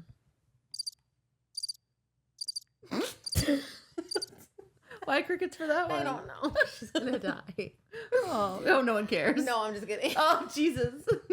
I care. That makes me sad. Yeah, of course. Azriel warns they must be prepared for when Tamlin finds out about the pregnancy. They're not sure how he's gonna react. It's gonna be really bad. Yeah. Okay. Azriel says that they need to summon Lucien and have him stationed at the spring court to contain any damage to be their eyes and ears. Right. So, and I'm necessary. not sure he's even a part of the night court. So don't boss him around. He's definitely getting paid. Okay. So do your job. Just kidding. I love you, Lucien. Lucien. When Cassian returns to Nesta, he's all busted up from sparring with Reese, and he tells her, after she asks, all about the risk that Feyre's pregnancy poses to herself and her baby because of the wings, and because her body is high fae and not designed to pass a baby with wings, there's a huge risk that she or the baby or both will die. Why did he tell her? And that Reese wants to hide this from Feyre. I think the way that he told her so fast is kind of weird, but I think because he loves her. Like he would have told her eventually, but with the openness and frankness, it's a little weird. Yeah. It just seems like maybe Reese wouldn't have wanted that. So I don't really know why he would say anything. And he lays it out as fact and it's not very compassionate, but Nesta only feels panic at that thought because despite all of her thoughts and feelings toward Feyre, like that's your baby sister having a baby. Yeah, that's true. I hear a lot of people on the internet talk about why don't just do a C-section. Like how could they not have figured that out? And that's, but also very valid because Cassian only says no mother has ever survived an attempt to cut the baby out of the womb. Yeah, they do kind of cover that, but I think, I don't know, obviously they don't have a comprehensive situation of like C-sections, but I also think that it wouldn't have helped in this situation regardless. Okay. And also their advancements for surgery, like it doesn't very seem fast. No. To 500 and I do kind of understand what they're saying though, because like again in this situation it would not have mattered. I don't think a C-section would have mattered. Okay, I don't remember. We can come back to it, Okay. but she has the baby like 3 months early, too early. Okay. So, but at the same time, what I will say is like she's able to like heal Cassian's gouge down the middle. So she should be able to perform a C-section. Oh yeah. It's crazy that she's not though. Yeah, because I mean, what is it? You cut, you heal. You cut, you heal. You cut, you heal. Yeah. That's interesting. I would assume that. I'm sure that's something all that entails a C-section. I'm sure of it. Yeah. They will go to other courts and talk to other people that have wings to see if they have a better solution. And so that is like the next step. But the thing that is most upsetting to me at this moment, if I were Feyre and I found out Rhys hid this from me, I would only feel like he took the power from me to try and save myself and my own baby, to figure it out on my own, because she is made. She's constantly proving she's capable of many incredible things that these people have never seen before. Right. She broke Amarantha's curse of 50 years. She caught the cereal many times. She bonded emotionally and literally with these feared death creatures, the Bone Carver and the Weaver and Braxis. Right. But she maybe she could do something with her magic. You don't know. Yeah, there are definitely options, and he definitely took that. He took away the biggest eyes and ears, because if anyone's gonna fight for her harder than Rhys, it's gonna be her. Feyre. It's gonna be her with Feyre's gonna fight for Feyre. Even like human instincts. Preservation and instincts. Like, there's no way. Still there. Yeah. It's also a gross underestimation from Rhys and not very mate-like treatment. Not very equal. It's very selfish. And if I were Feyre, I would be absolutely heartbroken. I'd be heartbroken. Yeah. It's a betrayal. That's what it feels like. I don't even know if like I would need like to separate from Rhys after that for a little while. Oh yeah. Go back to the cabin and paint. For sure. Like for way longer too. Yeah. Like months. Maybe like a year. Yeah. This situation, however, gives Nesta the strength to scry again, because the thought of her nephew being born into a world ravaged by war is unacceptable. And so she does have a lot of love to give. She just doesn't know how to give it. Yeah. They're at the river house to scry. Rhys, Feyre, Amren, Cassian, and Azriel are all there. Nesta is hesitant, but they assure her Elaine is safe. They've warded her. And Azriel says, we're not going to make the same mistake twice. She's safe. You better believe it. She's safe. Yeah, I'm not letting anything happen to her. And I Nesta, love her. Oh. And Nesta believes him. I think Az and Nesta have this like unspoken understanding between them. And I could see her being closest to him. As a friend, next to outside of Cassian. Yeah, I agree. Yes. Like he's the friend that they could sit in a companionable science, like while she reads a book and he does his reports. Like, yeah. I don't want to be with anybody, but I'm going to go sit alone with Nesta because I know she's not going to fucking ask me a bunch of questions. Which is exactly what he does with Elaine. So I feel like he can do that with everyone. So I don't know why Elaine is so special for him. Like, I don't get it. I don't know. I'll have to think about that and talk about it in the theories episode. Yeah. Because that's true. Right? He just sits with her. That's why everyone's like, oh my God, they're so good. They can just sit together in silence. Like, and I bet that he could do the same thing with Nesta. That's so funny. So weird. Cassian, having stayed with her during her nightmare, was a huge turning point. She's able to scry with no fear this time because he is the way back. And she trusts him. She's like holding his hand. Yeah. But she's really far gone at this point. The gang is getting worried. Rhys and Feyre can't get into her mind. It's guarded with her cauldron powers. She's stronger than Rhys. I love that. It's insane. And Rhys is like genuinely scared of her. Yeah. Cassian begs Rhys to help, but he can't. Nesta opens her eyes and her fire is blazing. Cassian realized that this is what the Bone Carver spoke of, death itself, but he is not afraid. He walks beside death every day. He gently warms her icy body, and it's kind of gross because he entices her with a kiss and a promise to play after she's done. No, well, she's in this like weird, like hypnotic state. He's like tonguing her mouth. And her tongue is like cracking because it's all iced out. Yeah. It's disgusting. It's like, I just picture her being like this. And then being like, yeah, pretty much. That's how I picture it too. Like she the worst thing. Move. Yeah. It's disgusting. But this works. He pulls her out and she drops the stones, which land around the bog of Urid, which is in the middle, which I love. I do too. It immediately reminds me of the dead marshes from The Lord of the Rings. Oh yeah. Yeah. Totally. And I wouldn't be surprised if she pulled inspiration directly from it. I would. That's what it reminds me of. For sure. It's filled with evil, and the worst fairies are drawn to it. And I like a good marsh. Lord of the Rings, that's a good one. Avatar: The Last Airbender has a really good one. You should watch that show. Oh, I really need to. It's so good. Cassian seems unfazed by this dangerous journey to the bog, and Nesta looks to Azriel, and they exchange light smiles, and she realized they could be allies against Cassian's insanity at the very least, which is so funny. Nesta is hurt. Elaine is shutting her out, but then she says she's like a dog loyal to whoever feeds her. So it's like she's so flip-floppy about all of her actions and her words. And I agree. Like I do. Yeah, like every other sentence, every other action, whatever thought is opposite of the last one. Yeah, I agree. They're off to the bog, which is gray, oppressive, and hot, and breezeless. There's no wildlife, no birds or insects, and Azriel is even scared of this place. There might be kelpies, which are wicked, evil creatures. They basically lure people into their water and eat them. Typical, standard monster. Of course. I feel like if I was in one of these worlds, like if I heard the description, I'd be like, okay. But then when I saw it, I'd freak out. But yeah, you couldn't just tell me like, oh, this is what it does. I'd be like, okay. Yeah, it's like when bears are really dangerous. Okay. Yeah, but if you're faced with a bear, you're like, oh no. But the kelpies haven't been seen in 100 years. There's a lot of dangerous creatures in the middle. And this is like to your point a little bit. They are basically like wolves designed to hunt and kill you. So you can't imprison a wolf for feeding itself. Right. So they it's like a polar bear. Confine them to the middle so they can do that and not just have their own hierarchy or whatever. Yeah. What did you say? It's like a polar bear. Oh. Yeah. Like if you tell me about a polar bear, I'm like, oh, that's cool. But then if I saw I'd be like, oh, I would know the real danger. Yeah. Yeah. That's funny. I don't know why I keep playing. But it's funny because they're talking about this as they're in the bog of Urid. Yeah. They didn't go over like a rundown, a little safety meeting or anything. Nothing. There's a mist Cassian tries to avoid. Nesta senses something, and all of a sudden Az is gone. And it's the lost Autumn Court soldiers. Cassian has gleaned that Az has been shot with an ash arrow and is looking for a spot to put Nesta down, prioritizing her life over his. Yeah. Which is crazy. She's screaming. She's like, put me down. Go get him. He's like, I know what every second costs me. Oh, she hasn't given up hope of that threesome. She's like, I can't have both of you die. You better go get him. One in front, one in the back. Please. Go save him.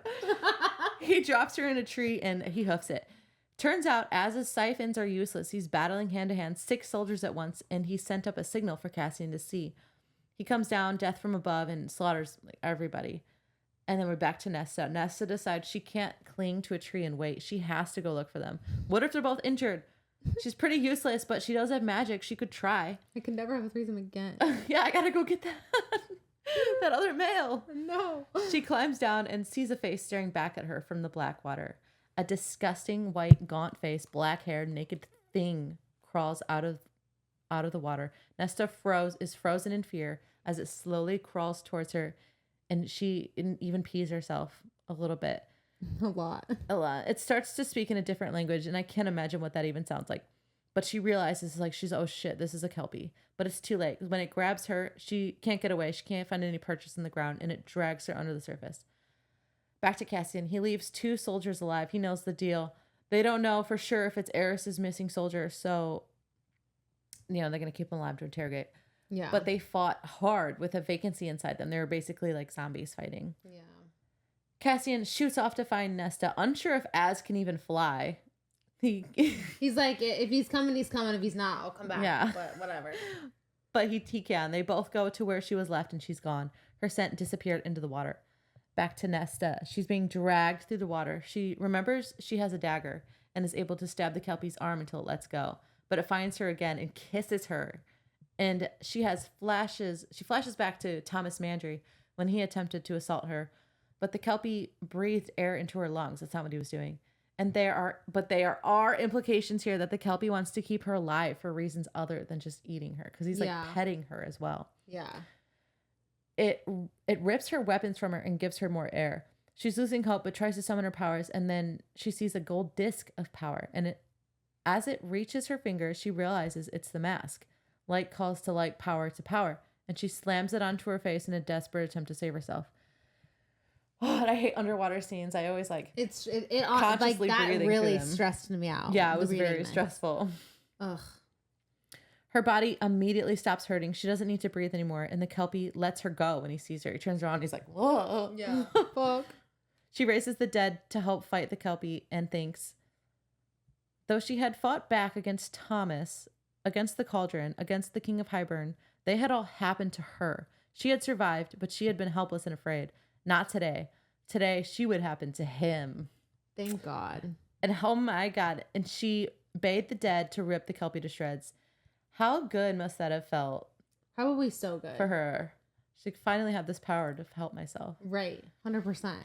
Back to Cassian. He's waist deep in the inky black water, screaming for Nesta, desperate to find her. He will die if they don't find her. Az is just as frantic. The bog is swallowing up their attempts to reach Rhys, and Az sees something. And they watch as a golden light shines under the water, and an army of the dead rise above the surface, and it looks like a forest coming up from under the water. Nesta is among them. The mask is on her face, her silver-eyed power behind it, the head of the Kelpie in her hand, just like the king of Hybern. I know. They're both speechless. I can't even imagine. They're like, holy gods. What in the fuck? Yeah, holy gods.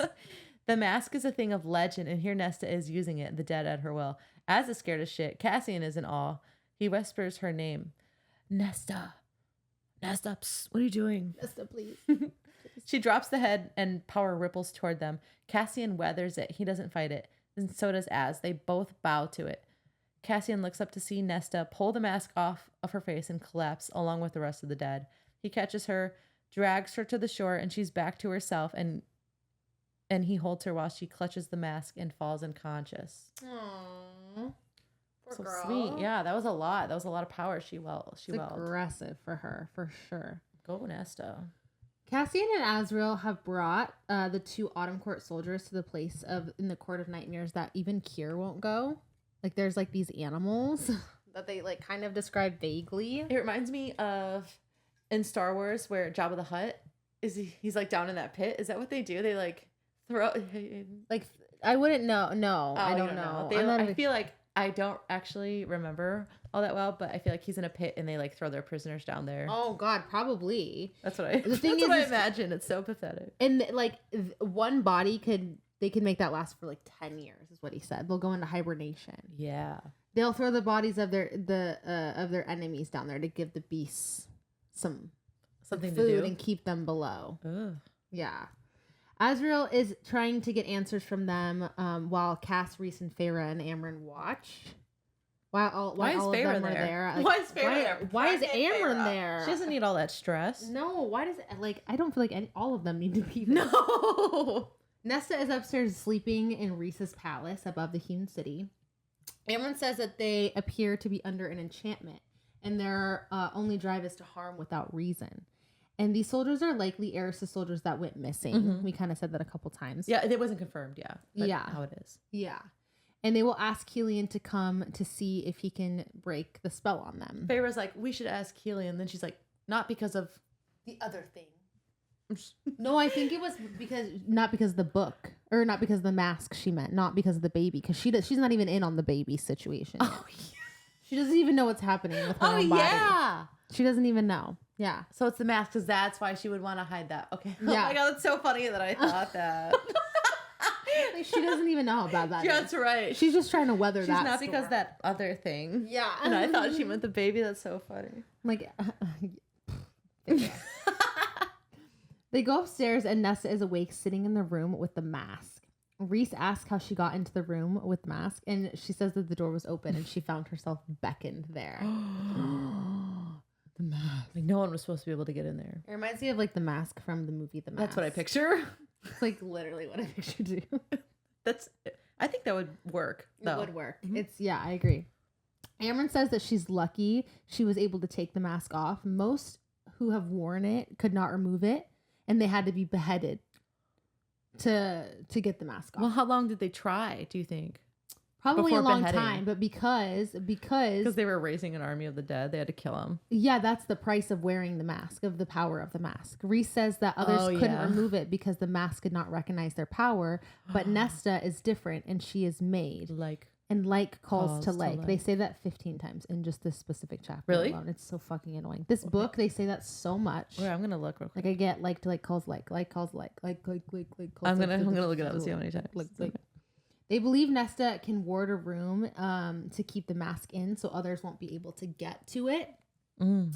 And as when Reese tried to lock up the mask and Nesta was able to get into it. The thing is though, is like right away. Nesta would be able to get into her own ward. So I don't know like how her warding it next to Reese would be any different. Right. Because anyone that they wouldn't want to come in there would be able to unward it. Like the Briallen should be able to because she has power from the cauldron too, and like calls to like. Nesta says she will try if they show her how to do it. Reese says he will have Helion show her when he comes. Not that way. I wasn't going to say anything that time. They ask how the Kelpie got her, and she explains that she was worried about both of them. It's like, I don't know. I was worried about both of them and went to try and find them. And Cassian at some point was like, we were only gone 30 minutes. Like you need... It was like not that long of a time. It's just a couple of soldiers. Like, God, we were literally gone for 30 minutes. Oh my God. She was scared. Yeah. Yeah. And the Kelpie had come out of the water and begun to speak to her. And then dragged her under the water. And she shows Reese, because Reese did ask what the Kelpie had said. Consent. Yeah, he did get consent from her. And then he shows Amryn, and Amryn says that it's a dialect that hasn't been spoken in their land for 15,000 years. Which doesn't mean anything to me because that was the books as well of breathings. That's true. So it's just common now. Well, that means that the Kelpie had asked. Oh yeah, it's old as fuck. The Kelpie's like old because they don't reproduce. They don't reproduce. That is cool. The Kelpie had asked Nesta if she was his sacrifice and that he would take her and to be his bride before he had her as his supper. So basically, that's bad. So basically, to conclude, that is bad. To conclude everything that I just said. Not good. This means that this is not a good thing. No, we don't want to say the words. He was not trying to help her, is what we're trying to say. Kelpies were made and can't reproduce, like I said, and that Kelpie must have been like probably like 50. I wouldn't even be able to put a number on it. Yeah. No. Yeah. Ew, it's disgusting. It's disgusting. He kissed her 3 times. Oh God, you think he brushes his teeth? No. Yeah, that must have smelled foul. The mask flew to Nesta, and she tried to call to her power, but the mask came instead. To which Feyre says is because you guessed it, light calls to light. They say it 7 times in this book. Literally. Oh, that's it. Well, so. It's all in this chapter, and her powers are very similar to the mask. At least 3 of them are in this chapter. Really? That's crazy. Wait, what chapter is it? 37? I forget. Yeah, there is 37 and 3 and 37. Yeah, I see. Nesta plans to spend the night in the palace. But she doesn't really want to. They just are like, maybe you should spend the night here. And she's like, well, the house is my friend. But she's like, I do like that sunken pool. So that thing is fucking sick. I'm good with that, actually. Right? Have you ever seen I Think You Should Leave with Tim Robinson? There's like the zip line episode. Oh, yeah. Like, I think you're only here for the zip line. What? That's what she'd be like. She's like, you're only here for the sunken pool. Cassian comes and brings her food, and she invites him to get in the pool with her. But he's like, you're hurt. You're fine. I didn't write any details about this stuff down. It's so funny. So she gets out and goes to him. They agree to have sex, but it's just sex and nothing else. And they have like, I didn't write anything specific, but they have like a very hot and steamy sex scene to where like I love this. It was a long He one. like started to put his like penis inside of her. Yeah. Like an inch. And she's like wanting him to ram it in her. And he was like, I will hurt you. And I was like, both of you assume that you would hurt her. Come on. Do you really I have to ask a question really quick. How big, like if you had to guess inches wise, guess inches for each of the 3 members, because I have a guess. Okay, she said she had it all the way in her mouth and there were still some left, so she needed some of her hands. It's both hands too, probably. Yeah. That's what I'm saying. I mean, Jesus Christ. Because he talks about her working her hands. Yeah. So she was like doubling it. Right? Okay. Yeah. Okay. Jesus. I can't say more than 10 inches. I don't like that. No. So my guess is this, okay? So I think Rhysand is like 8 inches. That's why, because he's never even, like, no one's ever mentioned that Feyre has been hurt or like whatever. She says he's long and he's full and he's bigger than Tamlin. So I think Tamlin's 7. I think 8 is I think Reese is Never 8. thought about this in numbers. I thought about this just when I was reading this. I think Cassian is like, I think he's like at least 10. And I think Azrael might be 12 inches. Ooh. Biggest wingspan. That's what I'm saying. Okay. That's too big. Okay, sorry. I had to like say that. I don't know why. It's too big. I think Baron is 4. I'm just kidding. Penis size doesn't matter. No, it's the motion of the ocean. You say that like a Canadian. Ocean of the ocean. That was Jamaican. That was, sorry. Okay, at training, Emery can tell that Nesta and Cassian slept together. Gwen tells Nesta of the Valkyrie technique she found called mind stilling, which is just literally meditation. Just like probably like regular meditation. Yeah. Used to train their minds, and essentially it's meditation. But only the Valkyries do it. Only the Valkyries do it. No one else is allowed to meditation. Not one person. Because their health advances are just not there. Yeah. No, for sure. Not mental health at all. Or physical. Or physical. Gwen says that she will make copies of the chapters on it for Emery and Nesta. Nesta complains to Cassian about wanting to finally start training with weapons. Mm-hmm. Mm-hmm. And he tells her if she thinks she's ready to train with the sword, then he would show her. And she practices with a wooden sword and she enjoys it. And everyone in the ring is like, because it makes her feel not weak. And she's like, never again will I feel weak. Never again will this happen. Never again will this happen. Yes. And everyone's like, oh yeah, like that's cool. Get it, Nesta. Nesta makes it down 6,000 steps. This time before she goes back up, which it would have been less effort to just keep going. Keep going down. Yeah. She didn't want to. She didn't want to. She wanted to go back up and get some of that Cassian. That's got to be the excuse, right? Right. I don't know. It's the Can't only think of thing anything that else. explains it. Yeah. More priestesses show up for training. So Cassian has to bring Azrael to help, which I love Azrael. Me too. Gwen keeps looking over at Az. He was the one who found her that day in San Graval. Can you imagine how her temple was attacked? Yeah. Her fellow priestesses were killed. Yeah. She was assaulted. And then this angel drops down from the sky and scoops her up. Yeah. Now he's training her. I'd fall in love with him for sure. Yeah. This is like immediately. This is like a savior to lovers arc right here. Savior to lovers. I like that. No, I definitely would fall in love with him. I'd fall in love with him if he just breathed next to me. Yeah. But that's, oh my God. That's just like a different thing. You're so obsessed with me. Yeah. Oh my God, no, but I'm obsessed with you too. So, no, I love it. Mates, or do you want some soup? Anyway. Cassian takes Nesta to a blacksmith in Valaris so that she can see how swords are made, so she can learn like the whole process. Yeah. And Nesta watches the guy that they're at the place for. The blacksmith. The blacksmith. I think of not Jack Sparrow, but who's the other guy from Pirates of the Caribbean? Oh, Orlando Bloom. Yeah, well, whatever his character's name was. Will. I think about Will Turner in the beginning. Yeah. William. That was a young Orlando Bloom, I'll tell you what. He could get it. Nesta watches him hammer the blades and asks to try it herself. Mm-hmm. He lets her do it on a dagger. Like, he lets her hammer it on a dagger and a sword and a great sword. She forges a couple weapons. She forges some weapons, 3 weapons.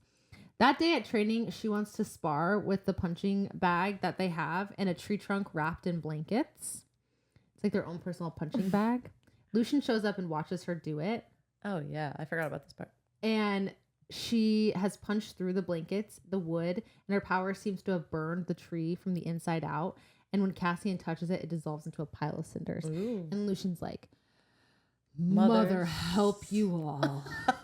That was great. I'm so sorry I talked over it a little bit. No, all you can do it again. Right? That was so good. I know, like maybe like a casting director will see this and I'll be in a movie someday. Okay. I don't even want to be famous, but I just like... You just want to act and... I just want to act in something small where I have like one badass line. Hold on. I'm gonna say, don't ever. I won't do it while I'm high though. Mother help you. Wait. The first one was so good. Mother help you all. That's how I'd say it. He was so amused by it. He's like, Mother help you all. Well, that was good. That reminded me of Margot from the Magicians. Or you can say like, Mother help you all. Maybe I wouldn't. Don't cast me. Don't cast me. I think I've Don't even realized. look. This isn't an audition. So I'm just gonna delete that. Okay, that was it. Awesome. And that blacksmithing part was kind of a good place to leave off because of where Yeah. it comes back. So I agree.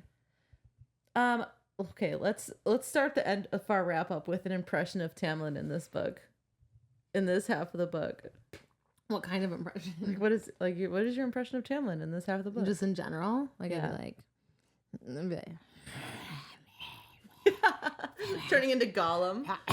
yeah. I picture him just like when Reese walked in on him when he had that deer on the table or whatever. Yeah. Just like cross arms, sulking at the floor, just like not doing anything. Yeah. That's funny. He's not even that at that point not even now. human. He's like literally only in his Perfect. beast form. I thought you meant like literally imitate him. I didn't think you meant No, like, it give it an did. impression. No, it was good. As a beast. Yeah. He's like roaming the hills with a springboard. Yeah. Okay, what's your quote of the week? My quote of the week is, well, someone's quick off the mark. That's so funny because mine is kind of related. That whole spiel she said about she hadn't fought back against Thomas or the Cauldron of the King of Hybern. She wasn't armed to protect herself, but not today. Today she would have it to him. Aww. I liked that part. I love that. I guess if I had like a sentimental one, it would just be like, keep reaching out your hand. Yes, that is a good one. That one's iconic. Yeah. And because it happens on so many different layers. Yeah. Also, another thing between Feyre and Rhys, Cassian, and Nesta. Cassian was like kneeling before Nesta and asked, "Do you enjoy the sight of me kneeling before you?" Yeah, he did have did he say that? He said, "Do you like seeing me kneel before you?" In chapter 37. Wow. Their courtship is exactly the same. Maybe I never noticed before. maybe that's why it pisses off Rhys so much because, well, minus the fact that they fight every other day. I don't know. It doesn't make sense. Yeah. It's kind of funny though. All right, who would you be? I would be. I just don't even see myself as anyone in this. Maybe. Okay. Like honestly, like Maybe some random person in the Illyrian camps. Like I just.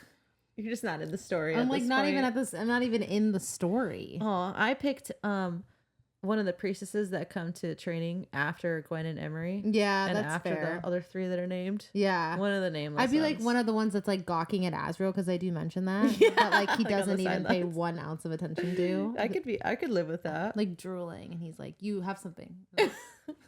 He looked at me. Who would you want to be? Nesta, come on, any day. Yeah. First of all, she's getting it every second of this book. And I love that. Yeah. Okay. I'm loving that. Fair. And I don't, obviously she's in like a really bad headspace, but I feel like just the journey she's on. She's on a like, journey I of love healing, and it is very fun. And she's to just be in there like a with her. really interesting time in her life too, where everything is like such a new experience and it's hard, but it's like rewarding. Yeah, Do you know what I'm saying? Yeah, because as human, you go through your human experiences, and now that's gone. Yeah. And now she has all these other experiences to experience, and she doesn't even know what to expect. Yeah. And it wasn't going well for 2 years, and now she's finally. I feel for her too because like growing. the best part of like meeting someone is like the courting, Mm-hmm. and their courting is so intense and it has such amazing moments, but it's at a point where she feels so low. So it makes me sad that like anytime she looks back at their courting, she's gonna remember how dark of a place she was in. Yeah, and she was mean to him a lot, and then but she would immediately regret it. Mm-hmm. But it still happened. Yeah, but I do love it. Like I just love the growth in this, and I love her connection with Cassian. Me too. A lot of people hate this book, but anyways, I picked definitely not Feyre, and then I said maybe Vasa or Lucian. They seem to be having a good time. I don't know what Vasa's up to. Lucian's working like, constantly. Vasa, I would love like that. A firebird during the day, and just chills at night. I know. I hope she's getting some though. Maybe Jurian. I couldn't be anyone that wasn't getting any. Like I'm just. Lucian's not. Neither is Elaine. Right. Anyways, okay. Who's your favorite character so far? Besides Nesta, we know we love Nesta. No, I know. That's why I'm so honest to God. I'm not even just saying this because I'm obsessed with him, but Azrael was the MVP for me. I love this book with Gwen and Emery. I love them. I'm loving their character start. But Azriel is so funny. We get more of his personality. We get these like zany little one-liners from him that are just so fucking hilarious. They're funny because of the situation that they're in at the House of Wind. He's like a chaperone or whatever. Yeah. And he's like having to witness all this weird and stuff. even like some of the stuff that he says too is just like so funny. Yeah. Like, and how, like, I don't know. I feel like I love getting more of his personality. And like, he is such a rock for Nesta. And I love that. I do love that. And I hope we get more of Azriel in the next book. Because that's a rumor, but I don't know if it's confirmed. I picked Gwyn because of what she's been through at the temple as a priestess, but also she was the first one to be like, I want to help myself further. Yeah, I think she was my MVP probably for the next half part because of how she really grows into herself. But hell yeah, I do least favorite character. Dude, this is so hard. But for me, it's between Rhys and Amryn. Me too. Yeah, it's so 100%. hard. I put them both because I was like Rhys immediately and was like, well, actually Amryn, because she just comes out of nowhere with all this hate for Nesta. And it's so It's so aggressive. It's aggressive. It's more aggressive than even Mor that we were talking about at the top. Oh, and Mor. Mor's probably up there too. But she's just gone so much. She I kind hasn't of been forget in this about book her. much. Yeah. All right. I think that's it. Do you have any other things that you want to touch on? No. We'll have probably a lot more after. We're after so the much book close. concludes. We're so close to the theories episode. I want to kind of keep more stuff close to the chest. Okay. I was going to say we are going to have a theories episode, probably record it sometime after the next episode, but I don't think we have to rush it. No. We can move on. Do you know what I mean? Yeah. Just post it whenever we get it done. But we do want to talk about Rhys and Feyre's future because there's like some rumors about what's going to happen with them. The truth about Eris, like all of it. What's Mor's truth? Because we did hint that she probably knows it now. Rhys's beast form, because you had like a little bit of a cool theory you had mentioned from that. Yeah. So I want to research that. Elaine, could she have a villain arc? That would be really cool. What's up with Azriel and Elaine? What's up with Lucian and Elaine? Do the Archeron sisters have distant Fae ancestry? And also, I don't think this will come into play, but I think it should. What do we make of the deal Father made with Kostje to use Vasa? It doesn't mean anything. Kostje is such an interesting character for me. Is. I can't wait to explore that. Me too. He is so interesting. Yeah, I love that. Can't die. Truly, truly immortal. All right, I think that's all we have. So yeah, keep an eye out for the for that theories episode. Do we want to say what we're doing next after this? Yeah, let's do it. Okay, I want to cover Verity by Colleen Hoover because it's super controversial. Oh, I didn't realize that was the author. Yeah, have you read anything by her? No, I just have heard that. I've heard that name a ton. It Ends With Us is a recent popular one. That's what it is. Mm-hmm. Okay, it's just I think they're filming it right now. But yeah, that one's super controversial. People love it or hate it, and I want to talk about it. So I'm excited. It's gonna be a fun one. We're also gonna do the 10,000 step challenge this week. Oh my god, yes! Oh my god, no! It's gonna take. It's gonna be so hard. It's gonna be so hard. I'm so scared. I'm so excited though. Me too. I don't know when we're gonna do that. Do you think when we tap out, we're not doing 10,000 steps? Yeah, when we tap out. When we tap out, we'll just keep going until we get to 10,000, like the next day or whatever. The next day. 3 days, 4 days later. Yeah, like every week we'll try until we get to 10,000. Oh my god. Oh, okay. Yeah, we can do that. It's gonna be hours. Oh my god, I'm nervous. Okay, yeah, let's do it. I'm in. So, we'll figure out how to film that and put it on the socials. That'll be fun. Yes. Yeah, absolutely. Thank you guys so much for listening. Thank you. Have a great day. No, sorry. Thank you Have so a great day. Goodbye. No, please you. rate us 5 stars on Apple Podcasts. It'll help us so much. Even if you hate us, I can't imagine if you're in part 8 of this series that you hate us. Yeah. So you love us. So go write a review, please. Thank you. Yep. Thank you. And if you have any questions, comments, or concerns, please email litlibationspodcast@gmail.com. Yes. And then also send in fan art, fanfic feedback. Go follow our TikTok, go follow our Instagram. It's all at Lit Libations Podcast. You can find us. All right. That's it. Yes, thank you guys. We'll see you next time. Second part, the conclusion of the series for now. It's gonna be so sad. Bye. I'll cry. Oh.